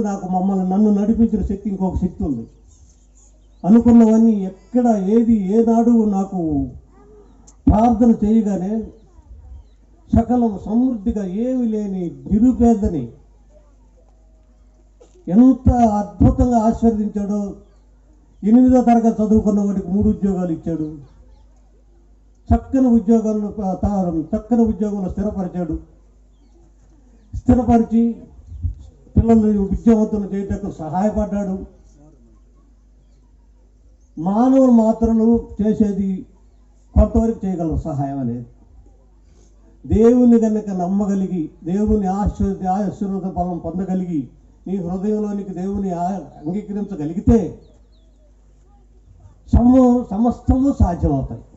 అది మా జీవితాలలో, నా జీవితంలో రుజువైన సంఘటనలు చాలా ఉన్నాయి అన్నమాట. చెప్పాలంటే చాలా టైం పడుతుంది. ఇవి చాలా లెక్కకు మించున్నాయి. 1 కాదు 2 కాదు. దీనికి కారణం నా వెనక ఉండి నడిపించిన నా అర్థాన్ని. ఎంత మ్యారేజ్ అయిన దగ్గర నుంచి కూడా ఏనాడు ఒక్క పొల్లు పోయిన మాట ఎదురు మాట్లాడిన మనిషి కాదు. ఎంతో నమ్రతతోటి, ఎంతో పట్టుదల, ఇక్కడ కూడా మనస్సు నచ్చకుండా భార్య స్థానాన్ని చక్కగా తిద్దిన ఉత్తమురాలు నాకు. అటు తర్వాత పిల్లల విషయానికి వచ్చేటప్పటికి చక్కని తల్లిగా పేరు తెచ్చుకుంది. వాళ్ళని ఎలా పెంచాలో, వాళ్ళని ఎలా సరిదిద్దాలో, వాళ్ళు ఏ విధంగా నడిస్తే వాళ్ళు ఏ విధంగా ప్రయోజకులు అవుతారనే ఉద్దేశం చొప్పున చిన్నతనం నుండి వారిని రక్షణ పొంది అవేంశంలో బాప్తిసం తీసుకున్న 91లో రక్షణ పొందిన దగ్గర నుంచి పిల్లలకి రక్షణ కల్పించాలనేది ఆమె ఆశ కోరిక కూడా. అలాగనే ప్రతి ఆదివారము, ప్రతి సందర్భంలోనూ పిల్లల్ని హెచ్చరిస్తూ వచ్చేది. హెచ్చరించడంలో కూడా చాలా భయంగా ఉండేదన్నమాట. మాట వినకపోతే మాత్రం ఎవరైనా సరే, బిడ్డలైనా సరే, నన్నైనా కూడా సహించేది కాదు. అసలు అబద్ధం ఆడితే ఒప్పుకునేది కాదు. ఏదన్నా వేరే విషయాల్లో కనుక తలదూర్చి మాట్లాడటం కనుక జరిగితే నీకెందుకు, నీకేం అవసరం, పైన దేవుడు చూసుకుంటాడు, నీకు అనవసరమైన విషయాలు ఎందుకు అని దేవుని మీద భారం వేస్తుందే తప్ప తనంతట త్వరగా నువ్వెవరు న్యాయం తీర్చడానికి, నువ్వెవరు తీర్పు తీర్చడానికి అని చెప్పి అద్భుతంగా మా వెనక ఉండి కుటుంబానికి తోడుగా ఉండి, ఆ విధంగా కోడళ్ళని కూతురని కాకుండా కూడా కన్న బిడ్డల్లాగా వాళ్ళని కూడా చూసి పెంచి పెద్ద చేసి మనవళ్ళు కూడా వచ్చి సంతోషంగా జీవిస్తున్న సమయంలో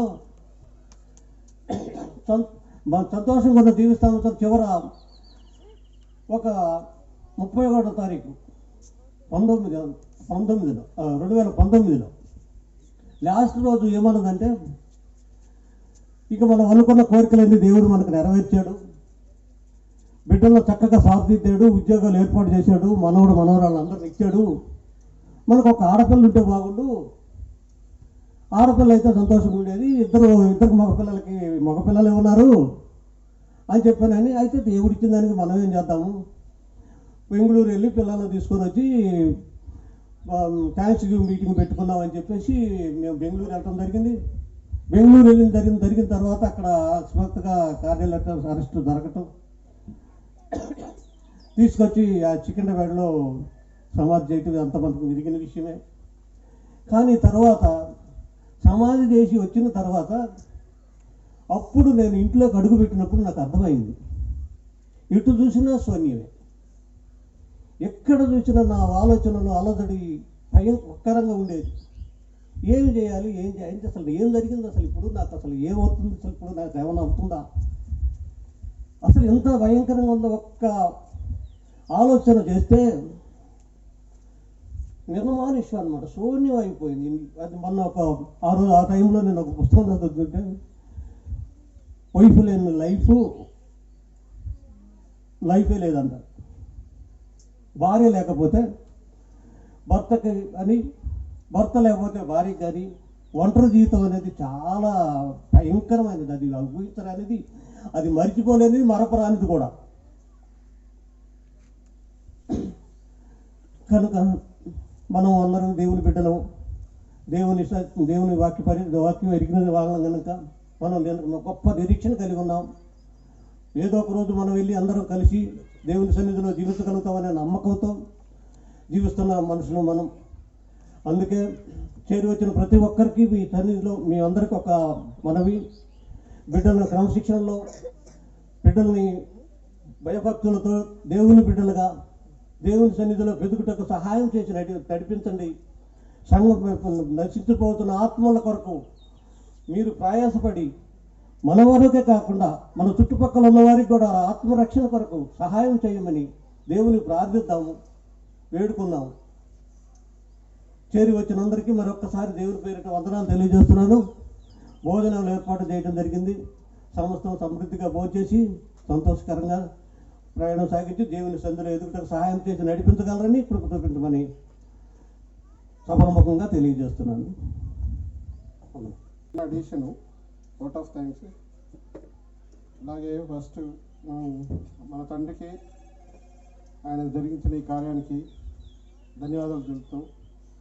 సెకండ్, సంఘం ఈ ప్రోగ్రాం అనౌన్స్ చేసినప్పటి నుంచి ప్రార్థనలు ఉంచుకొని మా రాకపోకల్లో ఈ కార్యక్రమం ఆరంభ అల్ఫా అండ్ ఒమేగా ఆయనే ఉండాలన్నట్టుగా సంఘం ఒక 1 వీక్ 15 డేస్ నుంచి ప్రార్థన చేస్తుంది. వారికి ధన్యవాదాలు. అలాగే స్పీకర్గా వచ్చిన అన్నకి, ఎబెనేజర్ అన్నకి, ఎమ్మిగనూరు వచ్చినందుకు, అక్కడి నుంచి వచ్చినందుకు చాలా థ్యాంక్స్ అన్న. Thanks for your word, inspiring word and strengthening word.